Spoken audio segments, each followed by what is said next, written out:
Let's try that again. Welcome to the Orange Ballroom at Sam Houston State University. My name is Aaron Williams, and I'm with Ratio Christi.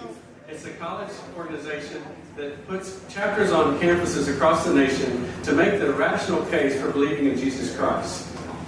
We are a supplemental organization working with other campus ministries because our focus is strictly making a case for belief in Jesus. And the other organizations take care of the spiritual needs in a broader sense for those students. We had a lot of organizations that we can thank for promoting this. We had Chi Alpha, the Baptist Student Ministries, True,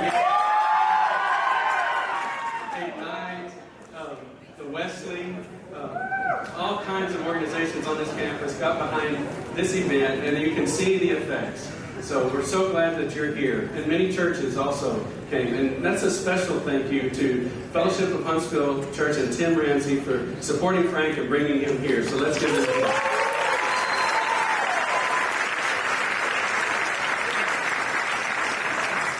I'd also like to thank our chapter president, Savannah Burris, and Vice President Treston for pushing the paper to get this event to happen.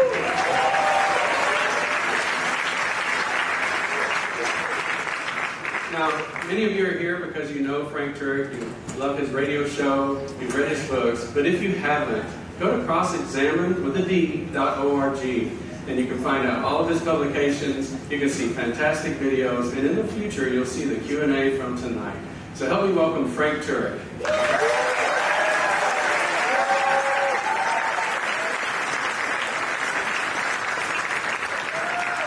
Good evening, Bearcats. I'm on. Not on. Stand by. How about that? Good evening, Bearcats.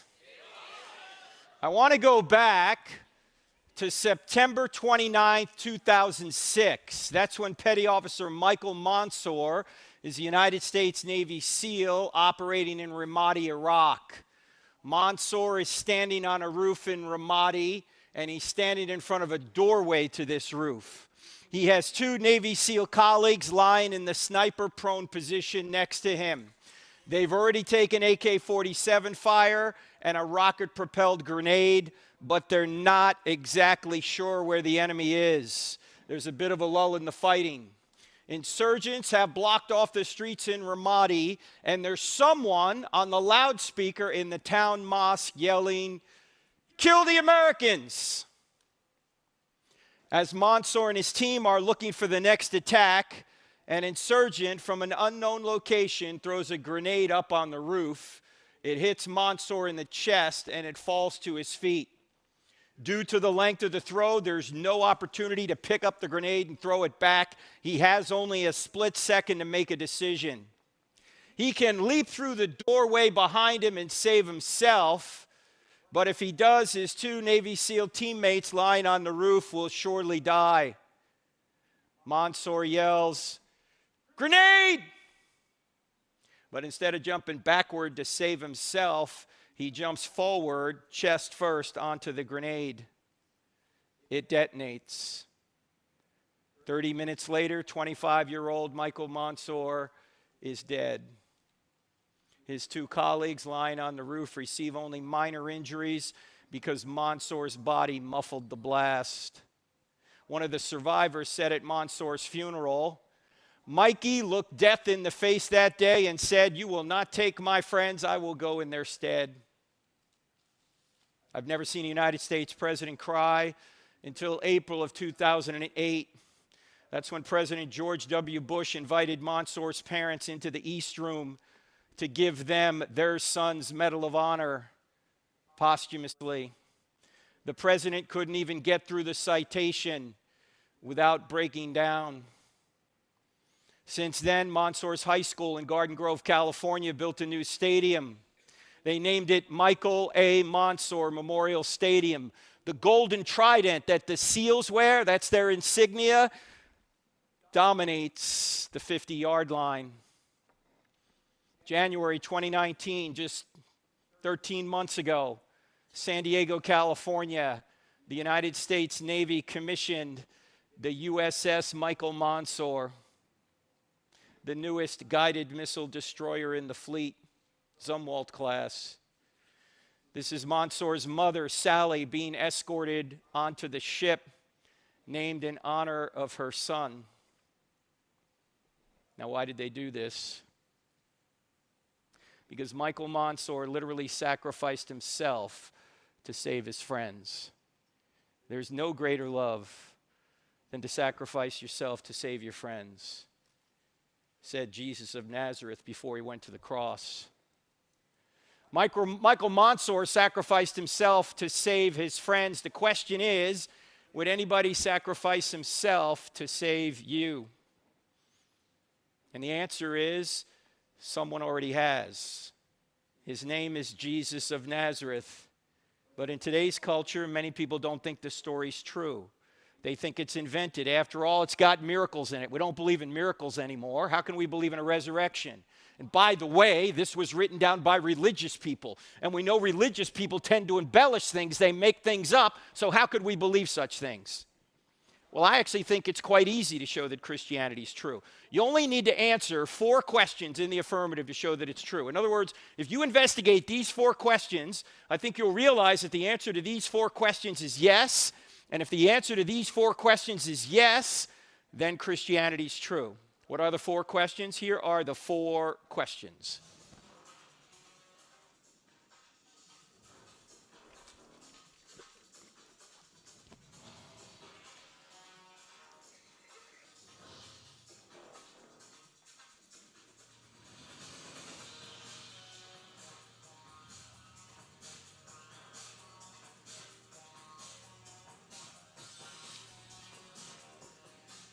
Now that is some pretty grooving music, isn't it? Yeah, that's actually from our TV show, which is on every Wednesday night here in Huntsville. It'll be 8 p.m. on DirecTV channel 378. If you don't have DirecTV, it's on Roku. Anyone have Roku? ROKU? Okay, look for NRB TV on Roku for National Religious Broadcasters. If you don't have DirecTV and you don't have Roku, it's on this new technology sweeping Huntsville right now. It's called the Internet.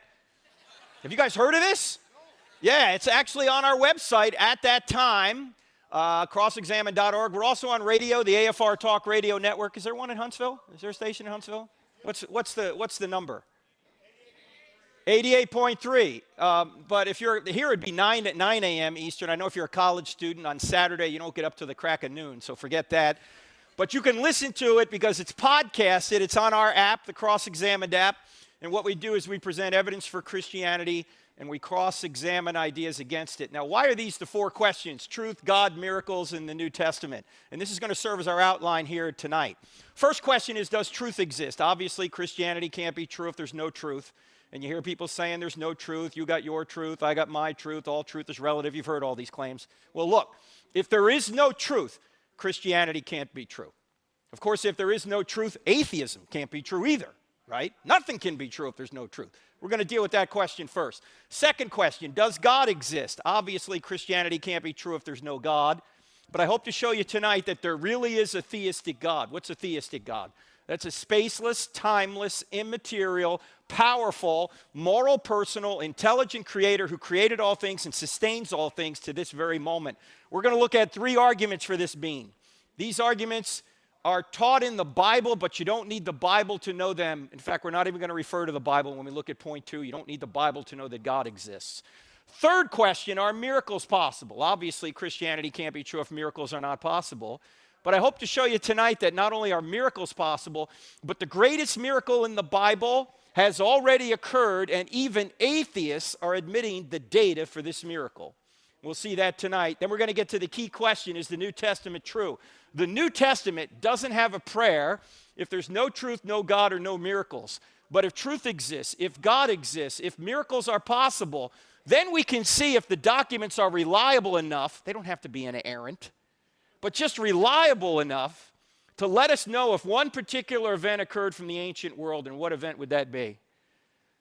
The resurrection. Because if Jesus rose from the dead, game over, Christianity's true. Of course, if he didn't rise from the dead, game over, it's false. You might as well sleep in on Sunday and do what you want the rest of the week, because Christianity's not true if Jesus didn't rise from the dead.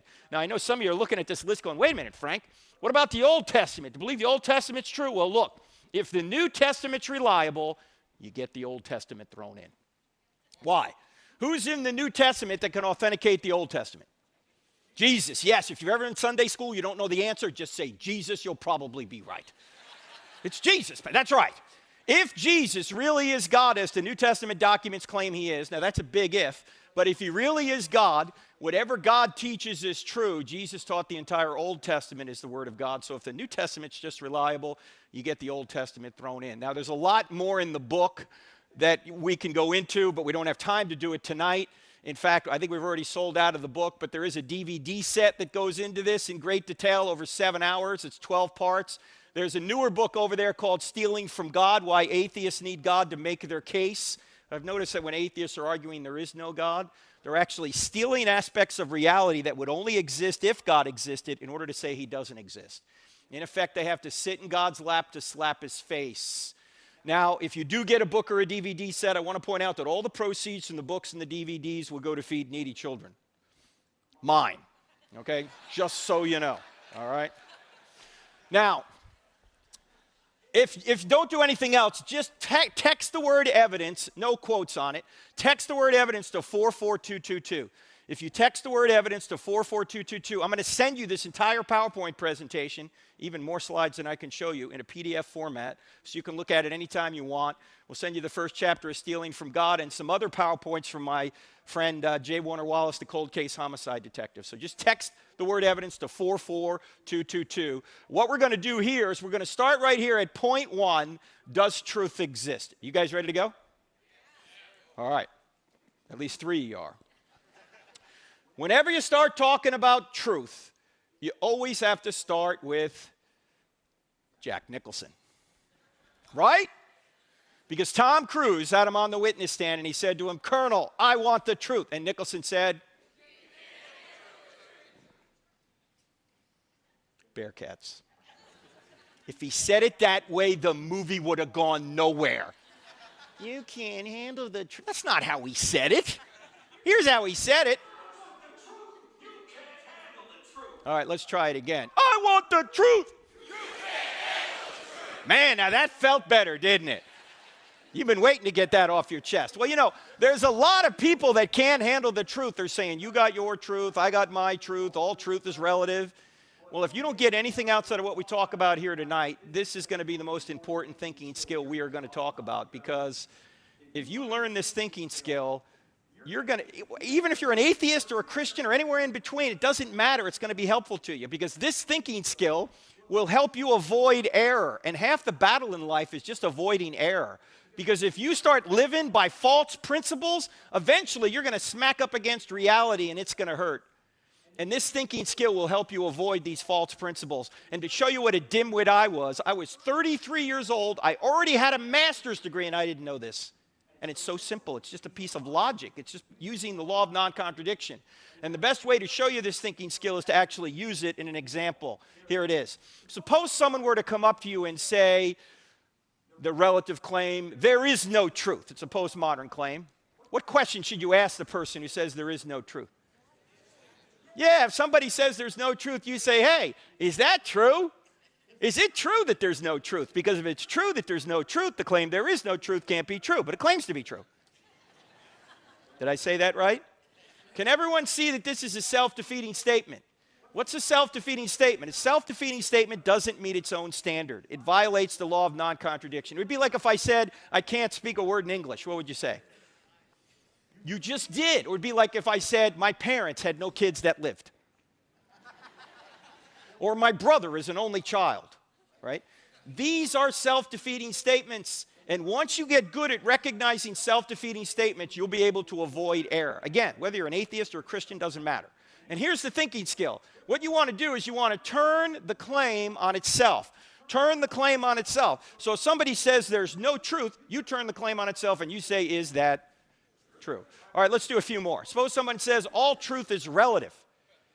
If you turn the claim on itself, you're going to say what? Is that a relative truth, right? No, it's an absolute truth. You're claiming it's absolutely true. All truth is relative. That's self-defeating.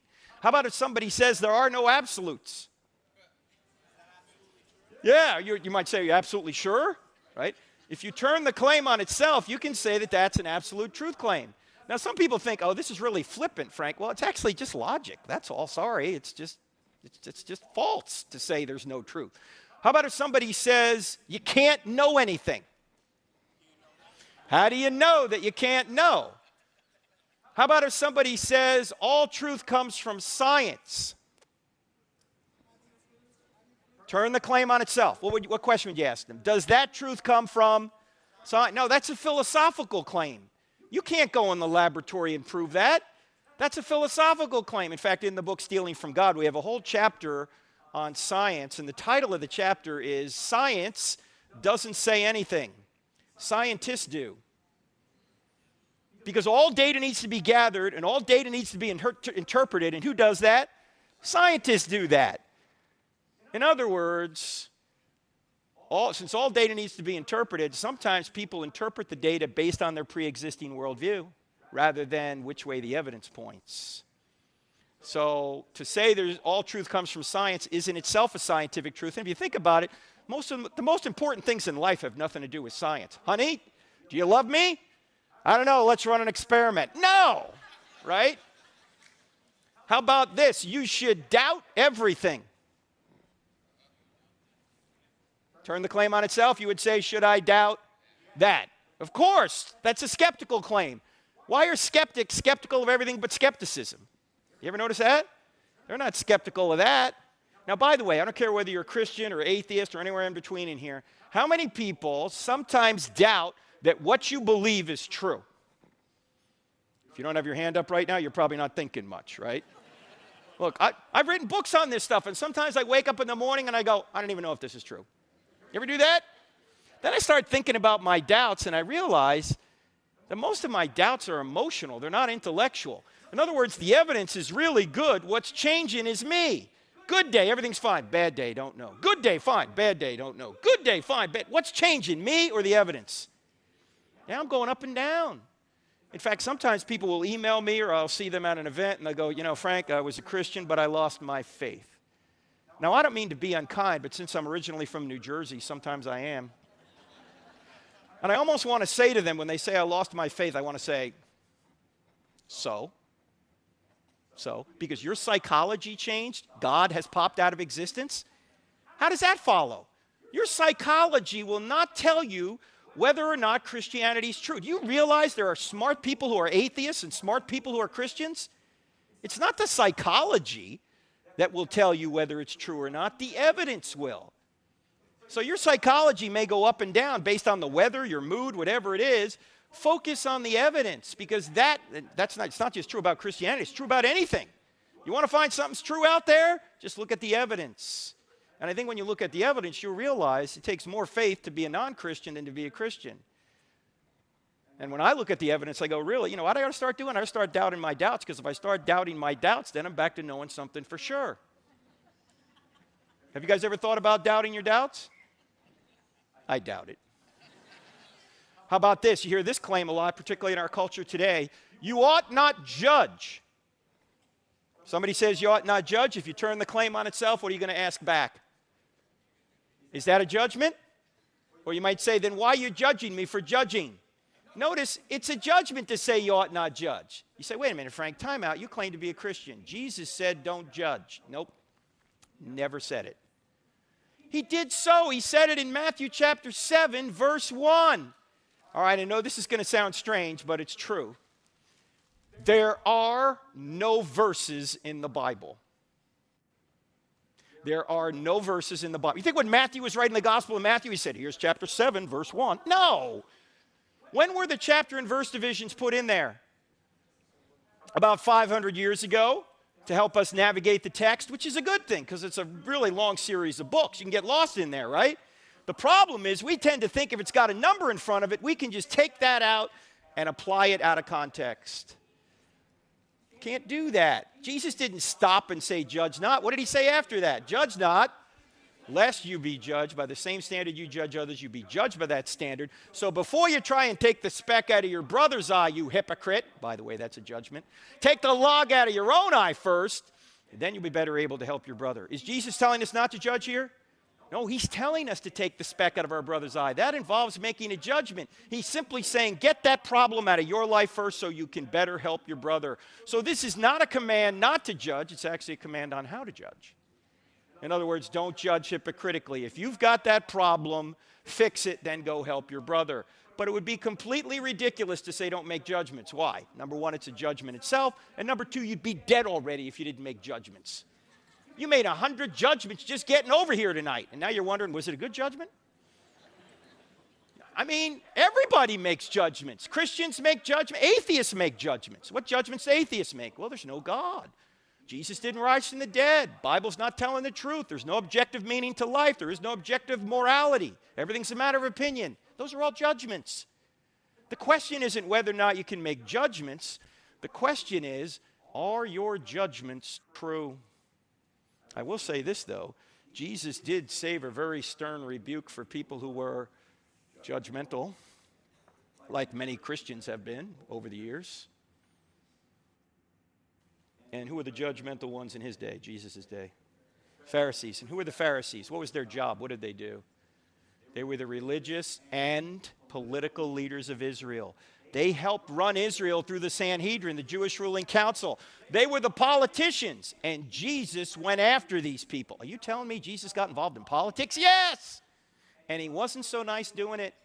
In fact, if you think Jesus was a sweet guy who's never said a bad word about anyone, you have not read John chapter 2, John chapter 8, or Matthew chapter 23.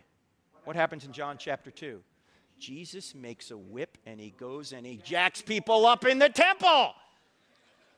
And then in John chapter 8, Jesus is talking to these Pharisees, these religious politicians. He's having a bit of an argument with them, and he gets to the point in the conversation where he says, your father is the devil. Jesus, you can't say that. That's not very Christ-like. Excuse me, I am Christ. Can you imagine you're having an argument with somebody and you stop and you say, your father is the devil? Never do that to a sibling, by the way, okay? Jesus said that. And then in Matthew 23, these same Pharisees, what does he say? Woe to you, scribes and Pharisees, you brood of vipers, you snakes. You strain out a gnat and swallow a camel. Oh, you look great on the outside, but inside, you're full of dead man's bones. You go a mile to make a convert, and then once you make them a convert, you make them twice as much a son of hell as you are. How will you avoid being condemned to hell? What? Sweet and gentle Jesus said this? Yes, Jesus was not Barney. Can't we all get along, boys and girls? No! I came to bring a sword. It's going to divide mother and daughter, father and son. I mean, Jesus was tough. He was not Mr. Rogers. Can you say kindness, boys and girls? Look, he was kind most of the time, but he certainly didn't go around saying, this sermon brought to you by the letter E. No. Jesus. In fact, why was he killed? Think about this. Did Jesus get killed for walking around saying, love your neighbor? Well, that doesn't get you killed. What gets you killed? You get killed because you claim to be God, which is blasphemy to the Jews and sedition to the Romans. And you get killed because you speak truth to power, like the temple authorities. And they were going to be put out of business, and Jesus was in their way. In fact, if you read John chapter 11, right after that, this is when Jesus raises Lazarus from the dead. What does Caiaphas say in the next chapter? It's better that one innocent man die than all of Israel go down. There was evidence he was the Messiah, and they killed him. Bad for business. People say, why doesn't Jesus come back today? Because we do the same thing. By the way, I've noticed one other thing about judging. You ever notice that when you compliment somebody, which is a judgment, nobody gets upset? You know, if you say to your best friend, I really love you. You're such a wonderful person. I wish I could be like you. You think your friend's going to say, who do you think you are? Are you judging me? You think you're worse than me? No, your friend's never going to say that. Why? Because I've noticed that people don't really have a problem with judging. They just have a problem with judgments they don't like. In fact, if you tell somebody something that's true and they get upset with you, you just help convict them. As Augustine said, we love the truth when it enlightens us. We hate the truth when it convicts us. A few military people in here, and by the way, I was in the Navy for 8 years, which stands for never again volunteer yourself. For you military people in here, you always get more flack when you're over the target. In other words, if you tell somebody something that's true and they're shooting back at you, you're over the target. They don't want their evil deeds exposed. As Jesus said, men love darkness rather than light. So don't buy into this idea that you can't make judgments. Everybody makes judgments. The only question is, are your judgments true? Now, the only point I want to make here, in summary, in this section is this. Can everybody see that this claim right here shoots itself? Can everybody see that? That this is known as a self-defeating statement. If you got this down, then we can move on to the next section. Of course there's truth. If you say there's no truth, you're uttering a truth claim and it defeats itself. This is the reason why, by the way, postmodernism and relativism are false. In fact, if there was no truth, why would you even have a university? What are you here to learn? If a professor ever says in class, there's no truth, you ought to stand up and say, I want my money back. I mean, why am I here, right? I'm here to learn truth. Of course there's truth. So there's truth out there. The next question is it true, however, that God exists? And before we go to that, I just got to mention one thing, because a little bit later we'll have the microphone set up for Q&A. Actually, I don't think we're going to do Q&A. I think we're going to do all Q, no A. All right? Everyone gets to ask a question, takes all the pressure off me. No, we'll do Q&A later, but if you're an atheist here, thank you for coming. And it's not fair of me to mention to you in advance that I may ask you a question. So it'll give you time to think about it. And here's the question I might ask you. The question is this: if Christianity were true, would you become a Christian? Because I've had atheists stand in front of the microphone just a couple of weeks ago at Ohio State and at Purdue. I asked, if Christianity were true, would you become a Christian? They said, no. No. Wait, I thought you were reasonable. How is that reasonable? It's not. The problem isn't here. The problem's here. They don't want it to be true.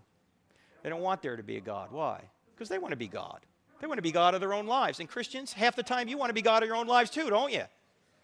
It's inconvenient to say there's somebody above me that has authority over me. I get it. But if it really is true, would you become a Christian? If the person hesitates or says no, the problem's not in the head, the problem's in the heart.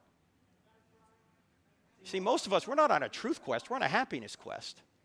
And we're just going to believe whatever we think is going to make us happy. Here's the problem. You can make yourself happy over the short term, doing a lot of fun things, but over the long term, it's a disaster. And everyone in here who's over 40 knows what I'm talking about, because many of us have tried it ourselves, right? So I just want to mention that. During the Q&A, I may ask you, if Christianity were true, would you become a Christian? Okay? All right, let's go to the next question. Does God exist? I mentioned there are three arguments for the existence of God we're going to look at, and we'll spend the majority of our time in this section because it's a key section. The first is from the beginning of the universe, known as the cosmological argument. Cosmological, it just comes from the Greek word cosmos, which means world or universe, and it says if the universe had a beginning, it must have had a beginner. The second argument is the argument from design, known as the teleological argument. Telos is a Greek word meaning design or purpose, and it says if there's design in the universe or design in life, there must be a designer. Now, these two arguments have some scientific evidence behind them. We'll see some of that. The third argument doesn't have any science behind it. It's more philosophical in nature, yet it's the argument we've all known since we were very small children. It's the argument from morality known as the moral argument. And it says if there's one thing morally wrong out there, just one, like it's wrong to torture babies for fun, or it's wrong to murder homosexuals, gypsies, Jews, and Jehovah's Witnesses like the Nazis did, then there has to be a God. Why? Because if there is no standard beyond humanity, everything's just a matter of opinion. That's just your opinion against a baby torturer's opinion, or your opinion against a Nazi's opinion.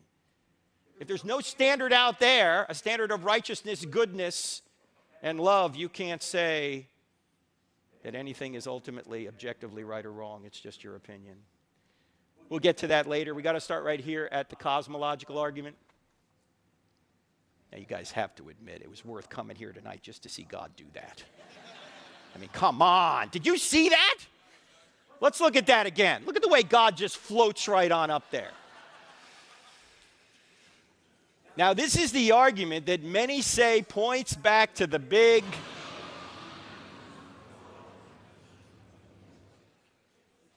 Now, some of you are going, Frank, we're Christians. We don't believe in the Big Bang. You guys don't believe in the Big Bang? I believe in the Big Bang.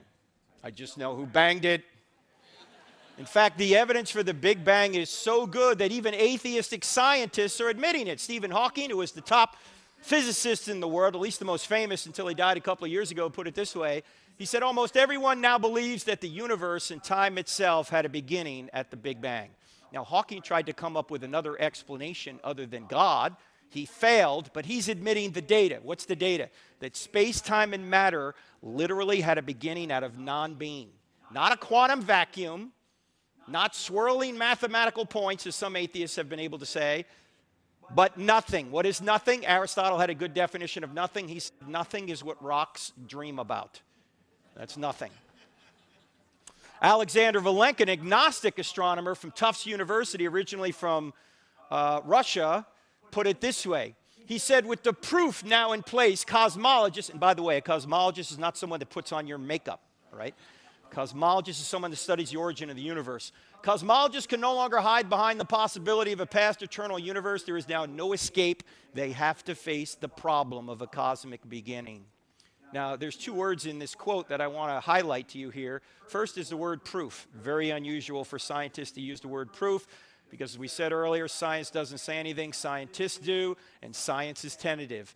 But Vilenkin is looking at all sorts of data that all converge at one point, and that is space, time, and matter had a beginning out of nothing. So he said it looks like a proof. Also, the word problem. Why is it a problem for a cosmic beginning? Because if space, matter, and time had a beginning, then whatever caused it can't be made of space, matter, and time. Can't be a natural cause. If nature had a beginning, it's got to be something beyond nature. Now, Vilenkin is agnostic on this, but if he's right about this, and all the data suggests he is, that's where it leads us. Now, we're not going to look at the evidence for this. Why? Number one, we don't have time. Number two, it's all in the book, chapter 3. And number 3, it's not controversial. Even the atheists are admitting it. So let's just jump to the bottom line. What's the bottom line? If the universe had a beginning, we've got two options here. This is where the evidence leads us. Either no one created something out of nothing, which is the atheistic view, or someone created something out of nothing, which is the theistic view. Now, here's my only question. Which view is more reasonable? That no one created something out of nothing, or that someone created something out of nothing? What do you think? Someone. I was at Texas A&M. Texas A&M mating call. That's what the Aggies do. I was there about 10 years ago, and I put this slide up, and an atheist said, oh, I think number 1 is more reasonable. I said, time out. Let's look at number 2 first. Number 2 says someone created something out of nothing. Now, that's a miracle, right? But at least you got a miracle worker. You got someone. Number 1 is a miracle with no miracle worker. That's clearly absurd. In fact, do you realize that it doesn't matter what your worldview is, everyone believes in at least one miracle? Christians believe that someone created something out of nothing. Atheists believe that no one created something out of nothing. Now, which view is more reasonable? In fact, when I was at A&M, I said this to the audience. I said, to show you how seriously we all take the law of causality, and by the way, the law of causality doesn't say everything has a cause. Law of causality says everything that comes to be has a cause. There has to be an uncaused first cause. Either it's the universe or something outside the universe, because you can't create yourself. So there's got to be some uncaused first cause. So I said to the audience at A&M, I said, to show you how seriously we all take the law of causality, that things don't pop into existence out of nothing, by nothing, without a cause. There is nobody in this auditorium here tonight who is currently worried that as you sit here, a hippopotamus has appeared out of nothing in your dorm room and is currently pooping on your pillow. You're not worried about that. You're not worried that a raging Bengal tiger is just going to appear out of nothing right here in the aisle and start devouring people. You don't worry about that. Why? Because you know that things don't pop into existence out of nothing, by nothing, without a cause. Yet atheists, some of them are suggesting the whole universe could do so. Well, look, if the whole universe could pop into existence out of nothing, by nothing, without a cause, there goes science, because that's what science does. It looks for causes, and if you can say, or looks for effects and looks back at the cause, if you're going to say that effects can occur without causes, how can you do science? Secondly, if the whole universe could pop into existence out of nothing, by nothing, without a cause, why doesn't everything do so? Why don't Teslas pop into existence out of nothing, by nothing, without a cause? You wake up tomorrow morning, your Hyundai is a Tesla. You go, how do I charge this thing?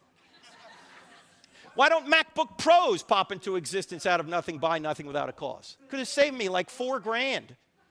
If you're hungry after this talk here tonight and you want to have a pizza, does it make sense to order one? Or should you just sit in your room, wait, and hope one pops into existence out of nothing, by nothing, without a cause? No, it seems to me the atheists have all the faith.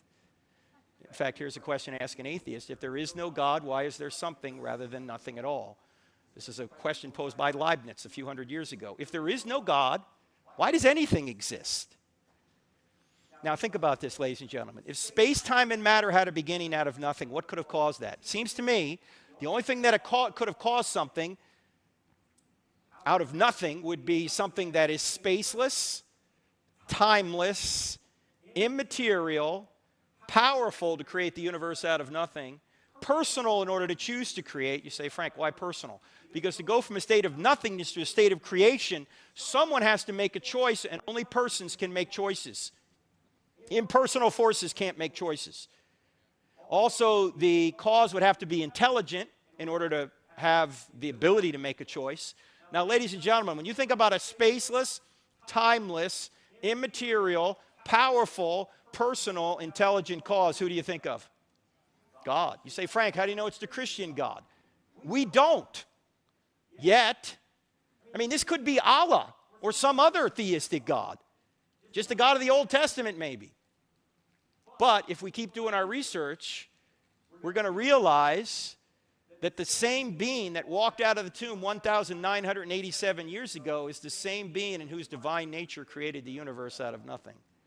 But we haven't gotten there yet. We're only saying this could be the Christian God. We don't know it's the Christian God. We haven't gotten all the attributes of God here yet, just some of them. All right, there's more in the book on that. We got to go to the next argument, the design argument. And I mentioned there are two aspects to this. One is the fact that the universe is designed, and secondly, the fact that you're designed. Let's look at the universe first, since we just saw it exploded into being out of nothing. This is called the fine-tuning of the universe. The fine-tuning of the universe. God's chicken. There's a rumor out, I don't know if you've heard it, but Chick-fil-A will be open on Sunday in heaven. Just let you know. Okay. The fine-tuning of the universe, in recent decades, scientists have discovered that the universe is so precisely fine-tuned in so many different factors about our universe that if you were to change any one of them just slightly, there would be no universe, or certainly no universe that can support life. We're just going to look at two of these. There's like a dozen of them, okay? We're just going to look at two of these and look at our solar system for a few minutes. And we'll start with Stephen Hawking, again, the atheist, who put it this way. He said, if the expansion rate of the universe was different by 1 part in 1,000 million million, a second after the Big Bang, the universe would have collapsed back on itself or never developed galaxies. In other words, if the expansion rate was that infinitesimally different from the very beginning, none of us would be here. Now, you can't make any evolutionary kind of explanation for this. Why? Because the expansion rate did not evolve to this point. The expansion rate started there. This is one of the initial conditions of the universe. It seems to me the same being that created space, time, and matter out of nothing is the same being that fine-tuned the expansion rate precisely what it needed to be so we would be here. Not only is the expansion rate fine-tuned, so is the gravitational force. And it's fine-tuned to more than 1 part in 10 to the 40th power. What's 1 part in 10 to the 40th power? That's 1 part in 1 with 40 zeros following it. You say, Frank, I can't get my head around that number. I know, neither can I. So let me give you an illustration. Take a tape measure and stretch it across the entire known universe. That's a long way. You can't get that tape measure at Lowe's, all right? Set the gravitational force at a particular inch mark on that tape measure. I realize gravity's not measured in inches. This is just to give you a scale idea in your mind. If the strength of gravity were different by 1 inch in either direction across a scale as wide as the entire known universe, we wouldn't be here.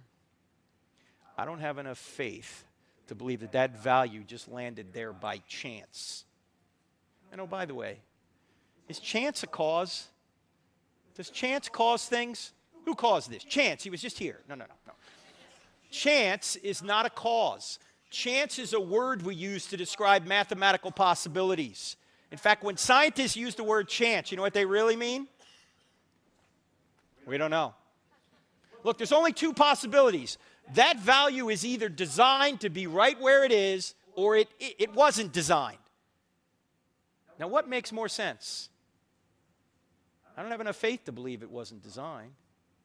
Now, it's not just these constants about our universe, but also you can make an argument that our solar system is designed with us in mind. Let's take a look at the solar system here for a second.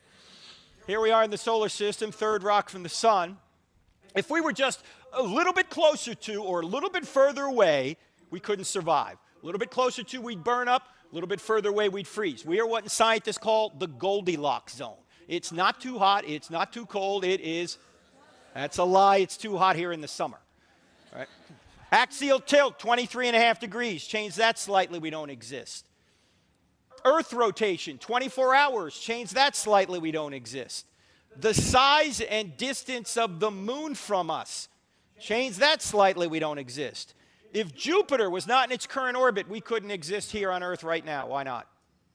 Because Jupiter's gravitational force is so strong that it attracts most of the meteors and space junk to it rather than us. It's a cosmic vacuum cleaner. In fact, if you take a close-up look at Jupiter, you know what these dark plumes are? Those are comet fragment strikes that are bigger than the Earth. Thank God for Jupiter. Because if Jupiter wasn't there, we wouldn't be here. Saturn, the same thing. In fact, take a look at the size of Jupiter here. Here you got Jupiter, Saturn, Uranus, Neptune, Earth. Look at poor Pluto down here. You know, Pluto recently has been demoted as a planet. I don't know about you, but I think it's size discrimination. All right, take a look at this. You can hardly see Pluto.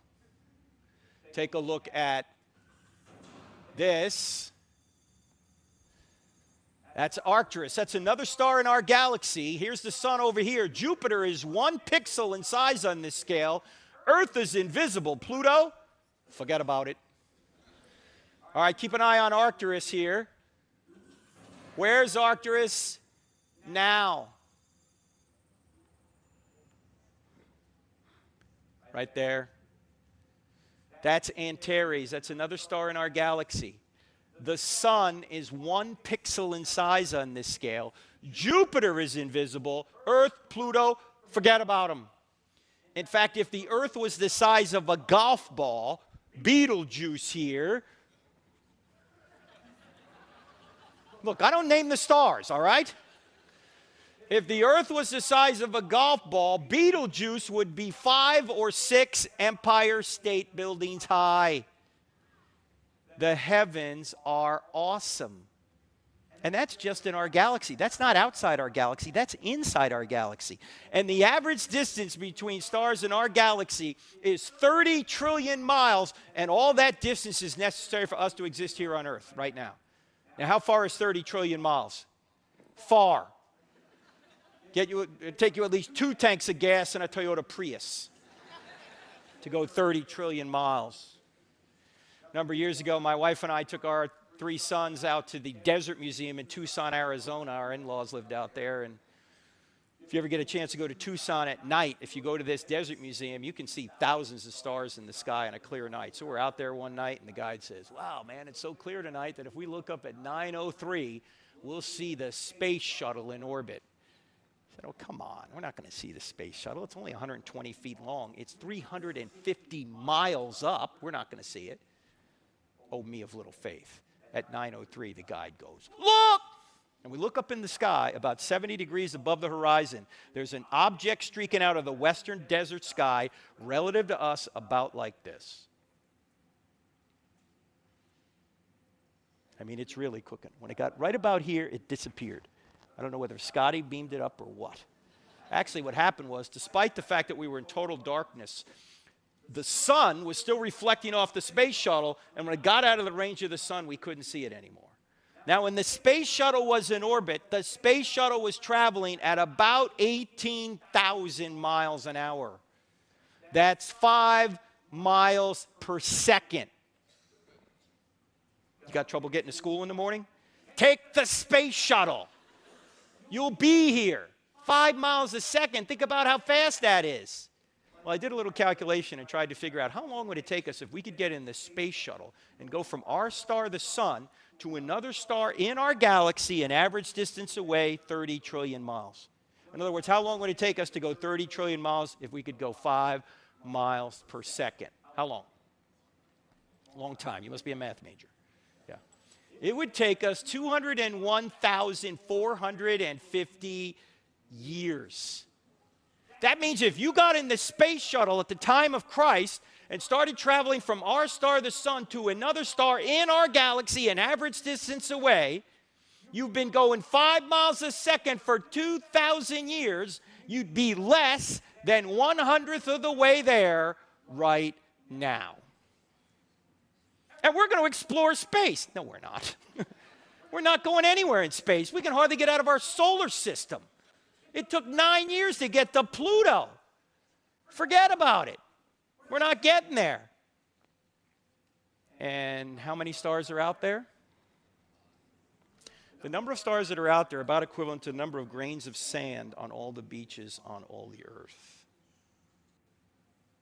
Now, Hubble Ultra Deep Field. Have you heard of Hubble Ultra Deep Field? They took the Hubble Space Telescope and they trained it on 1/24 millionth of the sky a number of years ago. They just kept taking pictures of this 1/24 millionth of the sky. What's 1/24 millionth of the sky? Go out tonight, put a piece of rice at the end of your finger, hold it up. That piece of rice represents about 1/24 millionth of the sky. Here's what they found. Now, you can't really see this here. Hang on a second. Here's what they found. Can't really see this here. Maybe you can, but it's kind of washed out. Along the bottom here are mountains. And this is the southern sky, southern hemisphere. I'm going to start this video, and it's going to show the constellations in the southern hemisphere, and then it's going to zoom in on 1/24 millionth of the sky. All right? There is no audio. It's just video. Actually, it's just a bunch of pictures put together. You ready to see what Hubble Ultra Deep Field found in 1/24 millionth of the sky? Here we go. Here's the constellations.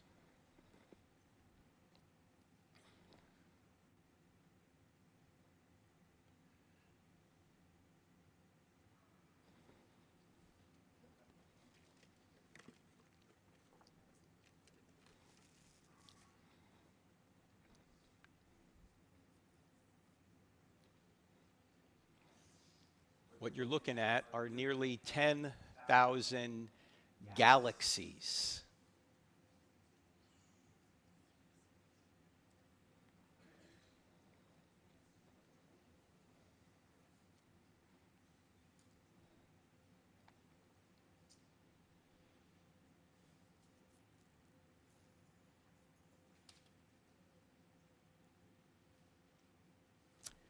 Psalm 103, verse 11 says, God's love to those that fear him exceeds the height of the heavens above the earth. How high are the heavens above the earth? Stars equivalent to grains of sand on all the beaches on all the earth. Over 200,000 years at 5 miles a second between those stars. That's infinite. Most of us think God is a big angel. No, he's not a big angel. He is the unlimited limiter, the uncreated creator, the unmoved mover. He has no limits. You want to know what God is like? Meditate on the attributes of God. He's spaceless, timeless, immaterial, powerful, moral, personal, intelligent, all-knowing, all-powerful, a creator and sustainer. Meditate on those attributes. Then remove all limits from your mind. That's God.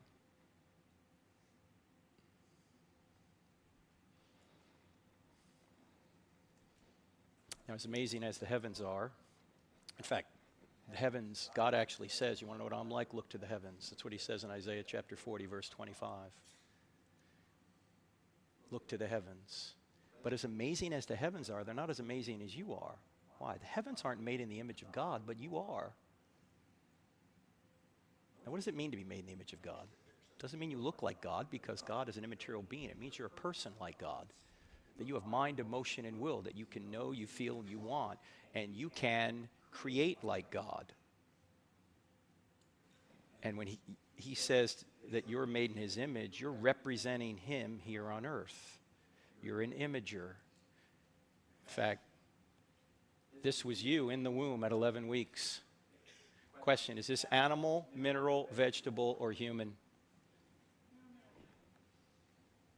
In fact, let's go back even further than 11 weeks. Let's go all the way back to when your mother and your father got together to conceive you. Have you guys had this talk before? I see some young people in here, so I'll try and be discreet. I also see some older people in here, so I'll try and be discreet as well, just in case you've forgotten how this works. When your mother and your father got together to conceive you, your mother unconsciously perfumed her egg to attract your father, and then your father sent the entire population of the United States, 300 million soldiers, toward your mother's egg. And then there was a race. And you won. That's right. Don't let anyone ever tell you you're not special. You beat out 300 million others. You have blown away anything Michael Phelps has done. Now, seeing some of you limp in here earlier makes it hard for me to believe you were the fastest soldier in the gene pool, but you were. Now, your soldier was 20 to 30 times smaller than a grain of salt, yet it contained half of the 3.2 billion letter genome that makes you you, your software program. All the letters were in the right order. And your mother's egg was about the size of a period at the end of a sentence in an average book, and it contained the other half of the 3.2 billion letter genome, your software program that makes you you. And when your soldier and your egg came together, a new 100% genetic human being was created. Do you know you have not received any more genetic information from this point until right now? Your genetic information has just duplicated itself. In fact, there were only 4 things separating you from adulthood: time, air, water, and food. Those are the same 4 things that separated 2-year-olds from adulthood. Does this have implications on the abortion issue? Yeah, I think it does. We don't kill the 2-year-old. Why do we kill the unborn child in the womb? Genetically, it's the same. You say, wait a minute, Frank, time out. You can't legislate morality. All right, no extra charge for this. This was the subject of our first book, creatively titled Legislating Morality. All laws legislate morality. Every law declares one behavior right and the opposite behavior wrong. You can't think of a law which doesn't legislate morality.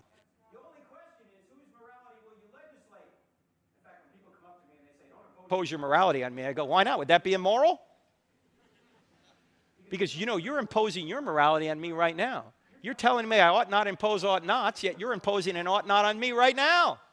Actually, there's a better way of answering this. When someone says, don't impose your morality on me, I always say, this isn't my morality. I didn't make this stuff up. I didn't make up the fact that murder's wrong, that abortion's wrong, that rape is wrong, that theft is wrong, that men were made for women and women were made for men, and the best way to perpetuate and stabilize society, which is the reason the government's involved in marriage,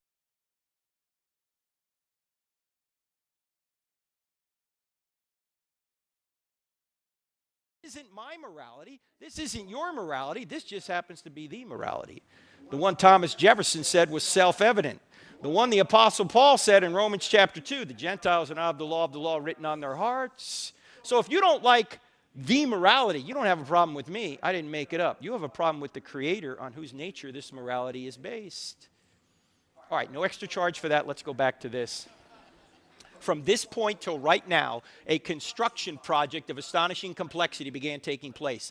Cells began multiplying at a rate of 4,000 cells per second. Brain cells began multiplying at a rate of 100,000 cells per second, for most of you anyway. Some cells became brain cells, others heart cells, others lung cells. How did they know how to do this?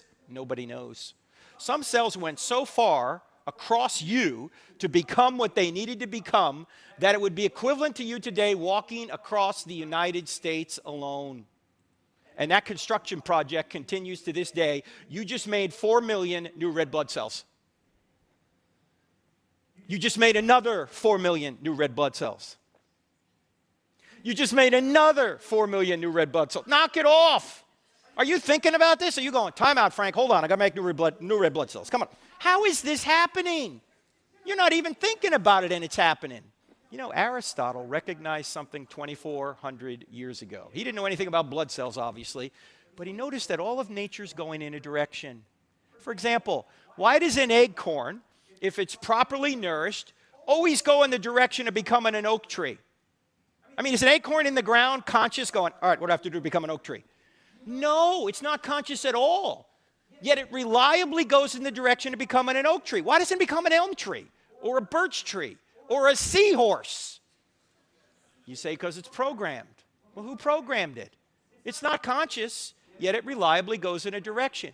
If it doesn't have a mind of its own, yet it's reliably going in a direction, there must be an external mind directing it toward the end.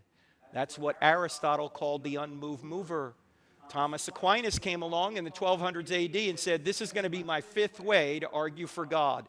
That all of nature's going in a direction. If it's going in a direction, there must be a director. Now notice, this argument has nothing to do with a Big Bang way back when. This argument is dealing with causality every single second. Who created these laws of nature, and why are they so consistent and precise? Why do they do the same thing over and over again? Because there's a mind behind it. In fact, that's why we can do science, because the universe is orderly, and we can predict reliable cause and effect. If that didn't happen, we couldn't do science. Now, there's a lot more in the Stealing from God book on that, but we got to go to our last argument. But before we do, I got to point this out. You might be saying, well, Frank, yeah, but you know, atheists have arguments against this. Actually, they don't. Sure they do, Frank. No. Why?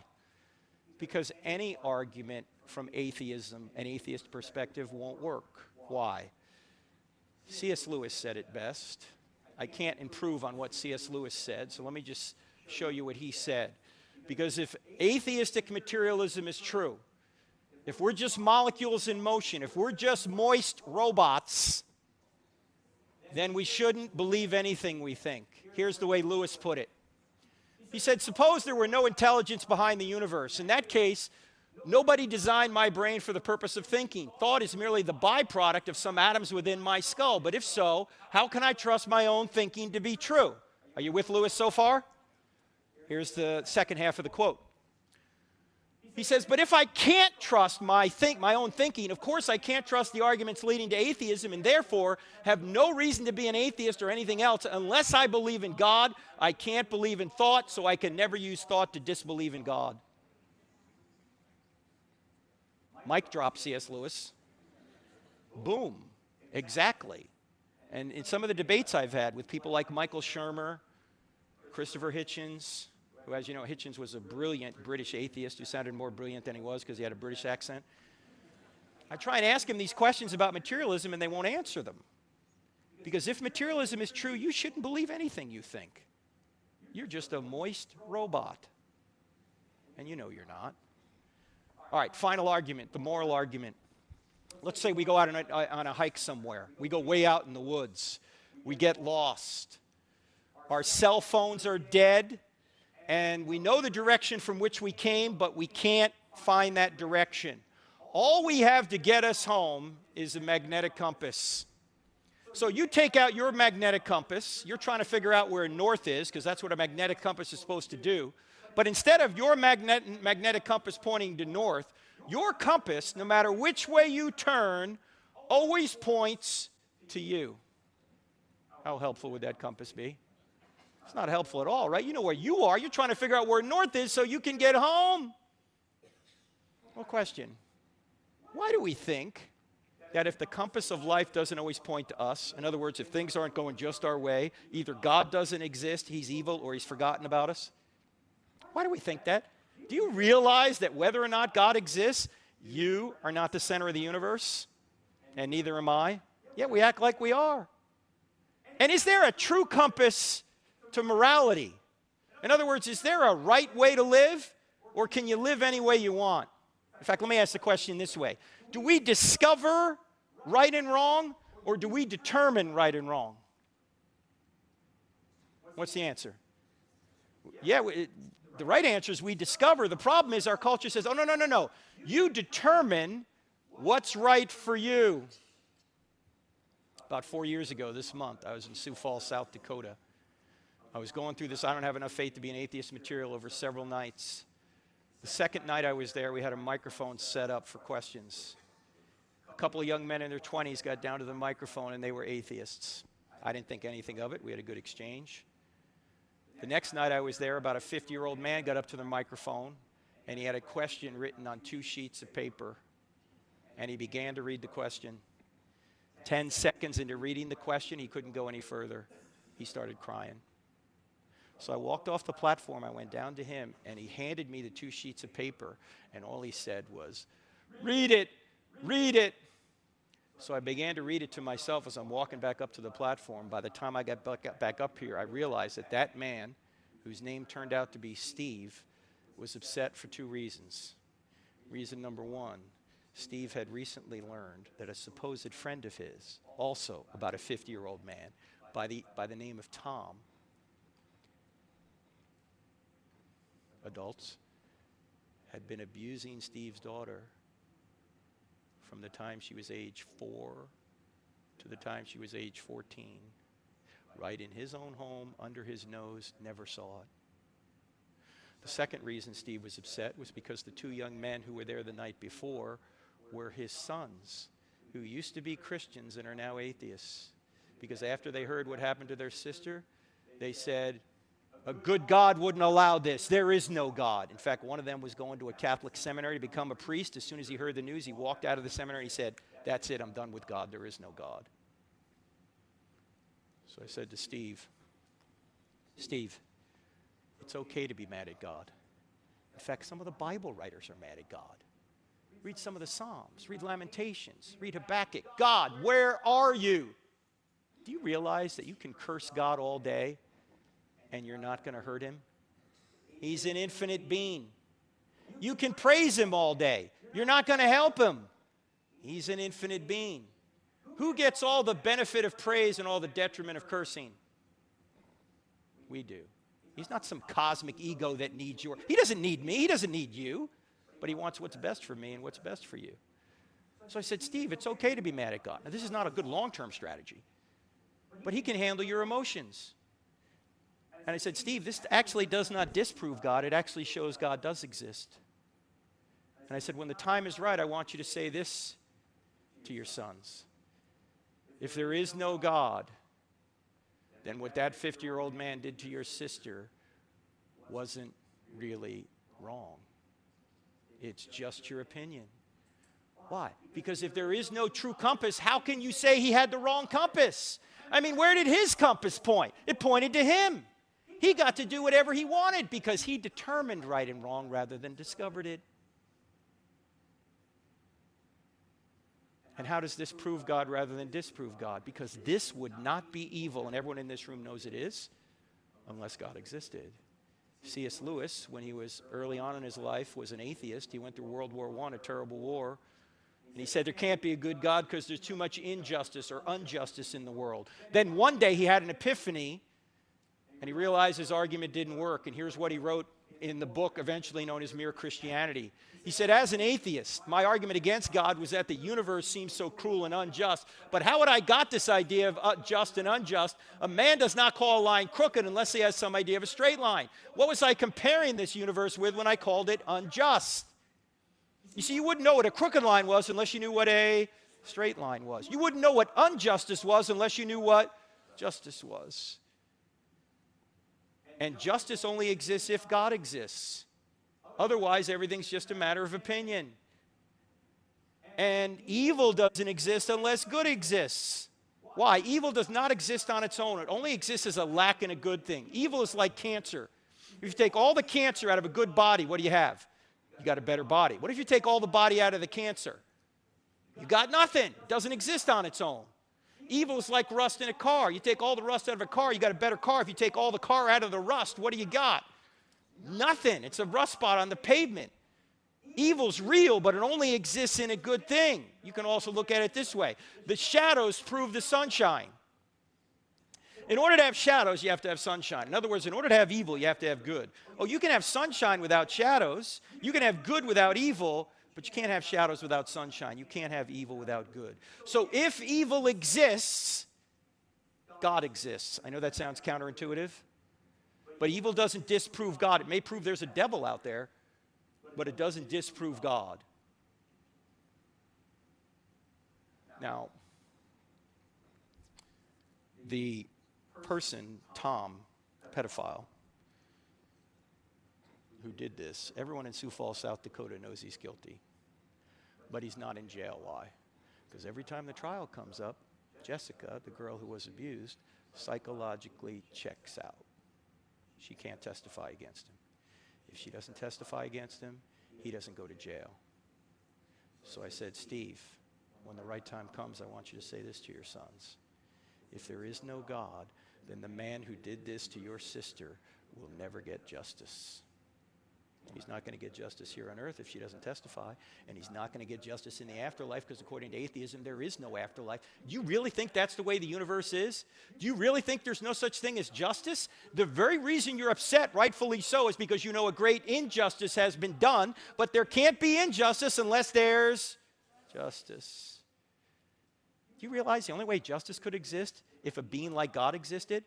Because how can justice be done unless someone is all-knowing and all-powerful to carry it out? See, atheism doesn't take away the pain, it only takes away the hope. Now, Jessica, the one who was abused, when she hit 18, actually decided to do something positive with this awful experience. She actually wrote a book. Here it is. Not Your Princess by Jessica Mitchell. I read one chapter of this book. I couldn't read it anymore. You can get this on Amazon right now. Now, why am I telling you this? Because her father, Steve, wants people to know that this happens in American households too often. In fact, if a young person ever comes to you and says, Uncle Joe did this to me, do not dismiss it. Oh, Uncle Joe would never do that. How do you know? Jessica now gets emails from other kids who are going through the same thing, and they've got nowhere to turn.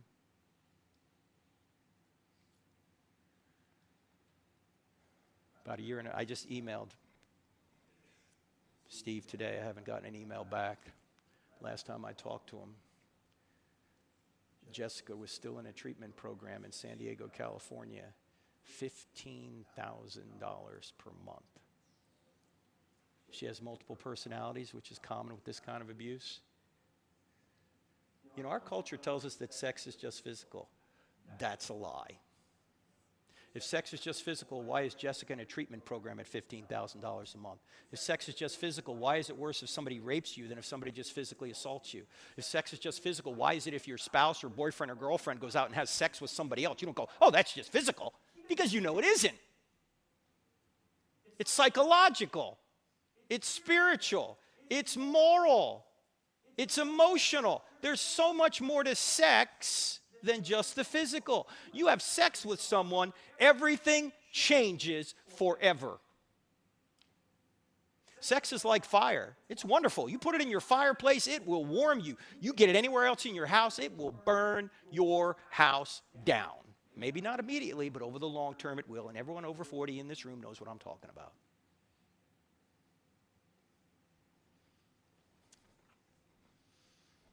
The bottom line to all this is that God's nature is morality's true north. If he doesn't exist, there's nothing wrong with child abuse. Now you can ask, why would God allow this to continue? We cover that a little bit in the book Stealing from God, but what you can't say is he doesn't exist, because it wouldn't even be wrong unless he did exist. Now, what can we say about the three arguments we've just been through? Cosmological, teleological, and moral arguments. we can say that from the evidence so far, we have a spaceless, timeless, immaterial, powerful, personal, intelligent, moral creator who created all things and sustains all things to this very moment. We haven't even opened the Bible yet, and we have a being that looks like it could be the God of the Bible. Now, do we know it's the God of the Bible at this point? No. We don't know anything about Jesus. In order to figure out if this is the God of the Bible or some other God, we've got to go to the next question, and that is, are miracles possible? Why? Because if God does exist, he can use miracles to tell us which person to listen to. Why should we follow Moses? Because Moses can do miracles. Why should we listen to Elijah and Elijah? Because they can do miracles. Why should we pay any attention to Jesus and the apostles? Because they can do miracles. Now, this is the shortest of the four. This won't take long. The problem is a lot of people think miracles are impossible. Like, for example, Noah and the ark. Okay, this is just between Christians. If you're not a Christian, this is not for you, but Christians, I know, don't let this get out of the room, even though it's going over the internet right now. Can all of the Christians in here agree on one thing? That Noah and the ark is crazy. Thank you. You can admit it. And a resurrection. How many people in here have seen somebody resurrected from the dead? Nobody in here has, but yet our entire belief system is based on something none of us have ever seen. How rational is that? And for some reason, the big problem miracle in the Bible is Jonah. Is that a whale of a tale or a tale of a whale? I mean, what is the deal with Jonah? Can we all agree Jonah is crazy? Now, what is the greatest miracle in the Bible? It's not the resurrection. It's easy. The greatest miracle in the Bible is... I got some of you a second time. The greatest miracle in the Bible is the first verse. In the beginning, God created the heavens and the earth. If that verse is true, every other verse is at least possible. Because if it's true that God can create the universe out of nothing, can he do the Noah miracle? Of course it's crazy, unless God exists. Can he do Jonah? Of course it's crazy, unless God exists. But if he can create the whole universe out of nothing, can he resurrect Jesus from the dead? Of course, he created Jesus' human nature. He can raise it from the dead anytime he wants. And here's the interesting thing. Atheists are actually admitting the data for the first verse. They don't think it's God, but what else could it be? If space, time, and matter had a beginning, seems to me it's got to be a spaceless, timeless, immaterial, powerful, personal, intelligent cause. So if the first verse is true, maybe these other verses are true. Now, I know some people are thinking, look, I can't believe in a miracle because I've never seen one. Let me submit to you that because you haven't seen something, that's not necessarily a good reason to disbelieve something. Why? Because you believe in a lot of things you've never seen. You believe in your mind. Have you ever seen it? You're using it right now, I hope. You believe in the laws of logic. Have you ever seen those? You're using them right now, I hope. You believe in love. Have you ever seen love? Oh, you may have been loved, you may have loved, but you've never seen love. Why? It's not a physical thing. In fact, in the second debate with Christopher Hitchens, which, by the way, you can see on our YouTube channel, someone from the audience asked Christopher, who was a materialist, this question. Christopher, what is love? And Hitchens, being a materialist, he hemmed and hawed for a while, and he finally said, love is a chemical. And I said, don't say that to your wife. Honey, do you love me? Yeah. Why? I got the chemical today. I mean, that's what you have to say. No, love is not a chemical. It's an immaterial virtue grounded in the nature of God. You've never seen gravity. Oh, Frank, come on. Sure we have. Look, there's gravity right there. Nope. You're not seeing gravity. What are you seeing? You're seeing the effects of gravity. You know, we really don't even know what gravity is. We're seeing the effects of gravity. And that's how we know God exists. We don't see him directly. He's an immaterial being. We know him by his effects. We see a creation, that's the effect. We reason back to a cause, the creator. We see a design in the universe and design in you, the effect. We reason back to a cause, the designer. We have a moral law written on our hearts. We reason back to a moral lawgiver. We reason from effect to cause. That's what all scientists do. You reason from effect back to cause. You've never seen George Washington. You've never seen Sam Houston. Oh, there's a big statue out on 45. Yeah, but you've never seen him.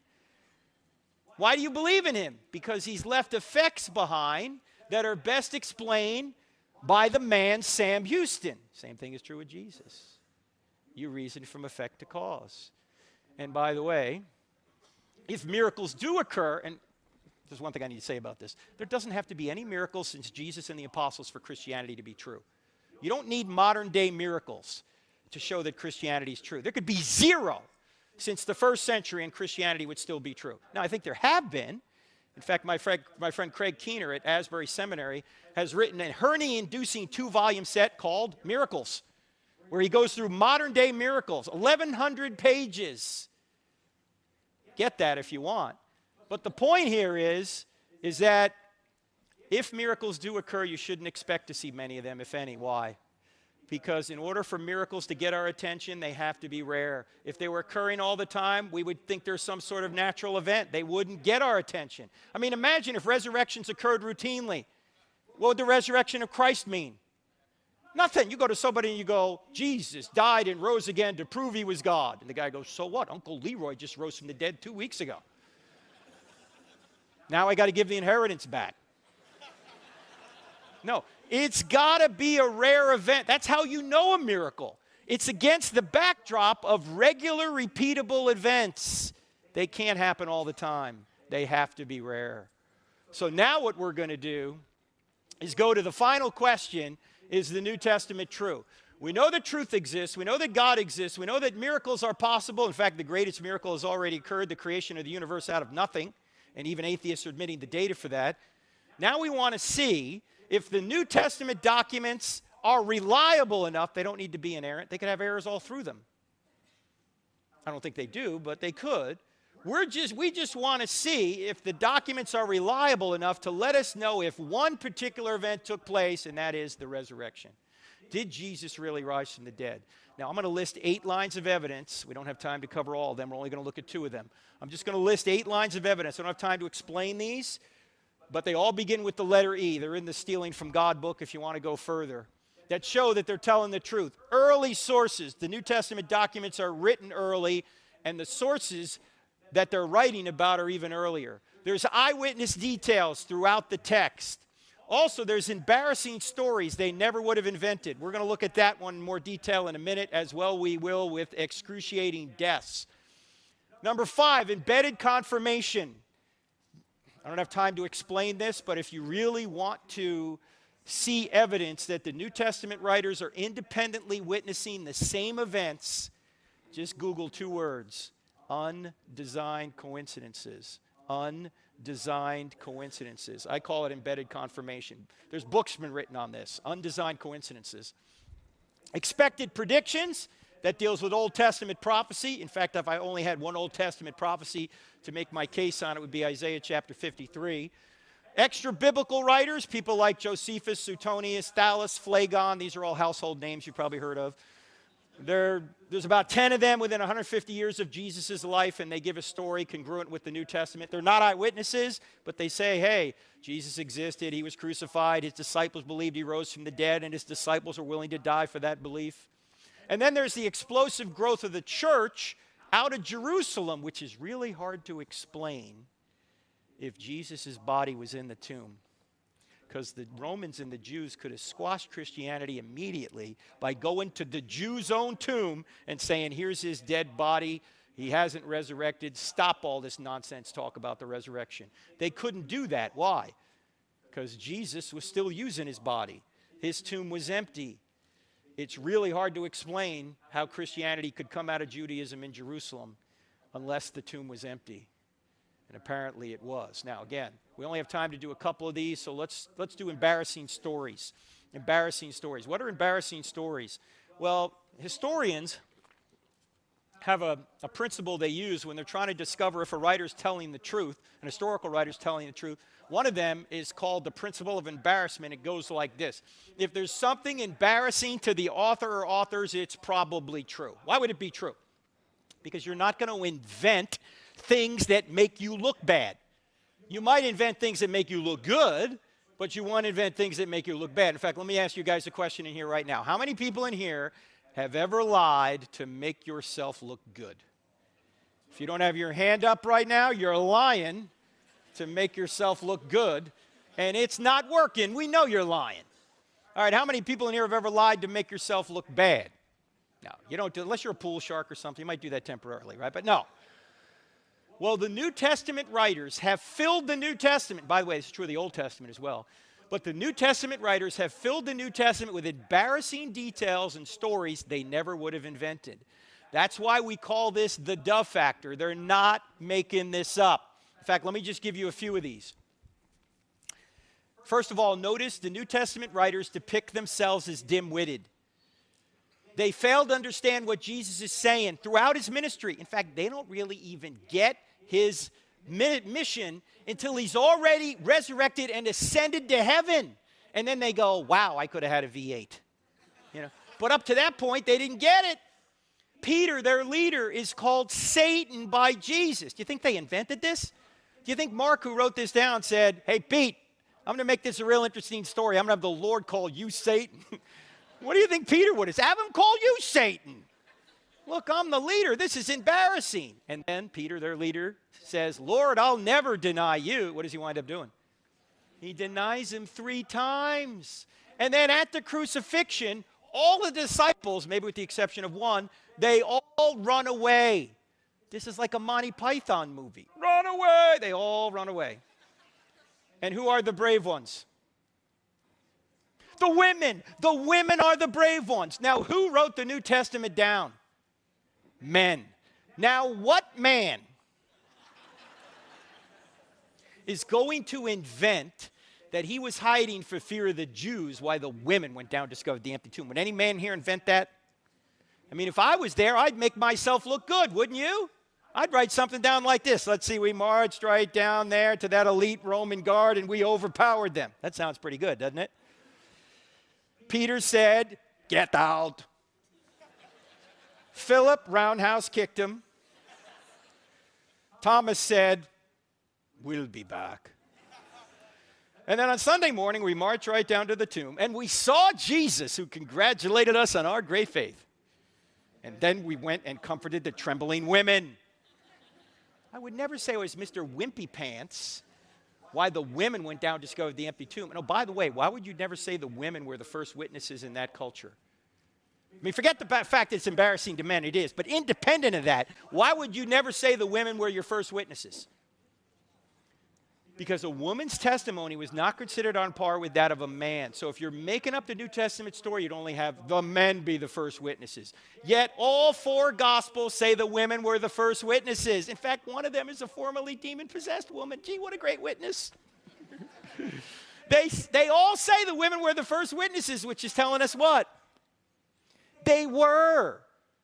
Even though it was embarrassing. They had no motive to make this up. I actually had a lady come up to me once. And she said, Frank, I know why Jesus appeared to the women first. I said, why? And she said, because he wanted to get the story out.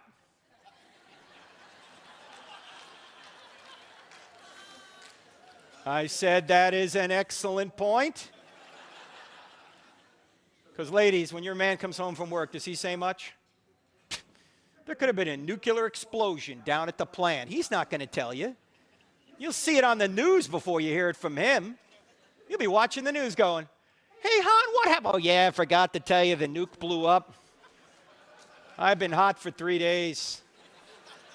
What's for dinner? No, he's not going to tell you.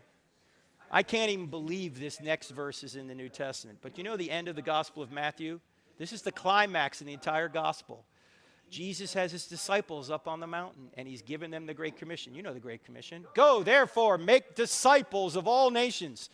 Notice he says disciples. He doesn't say believers, right? There's a difference. Anyway, he's given them the Great Commission, and right in there it says about his disciples who are watching him do this, some believed, but some doubted.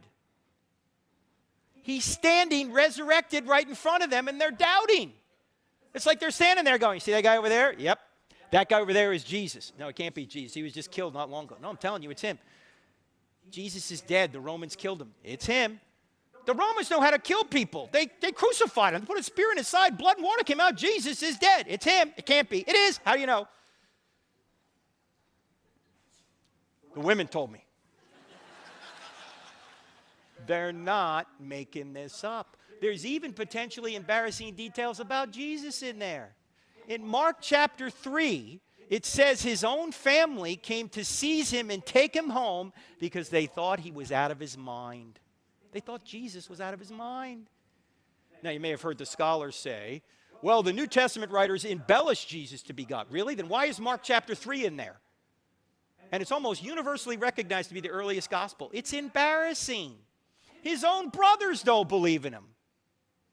John chapter 7, verse 5, his own brother. That's embarrassing.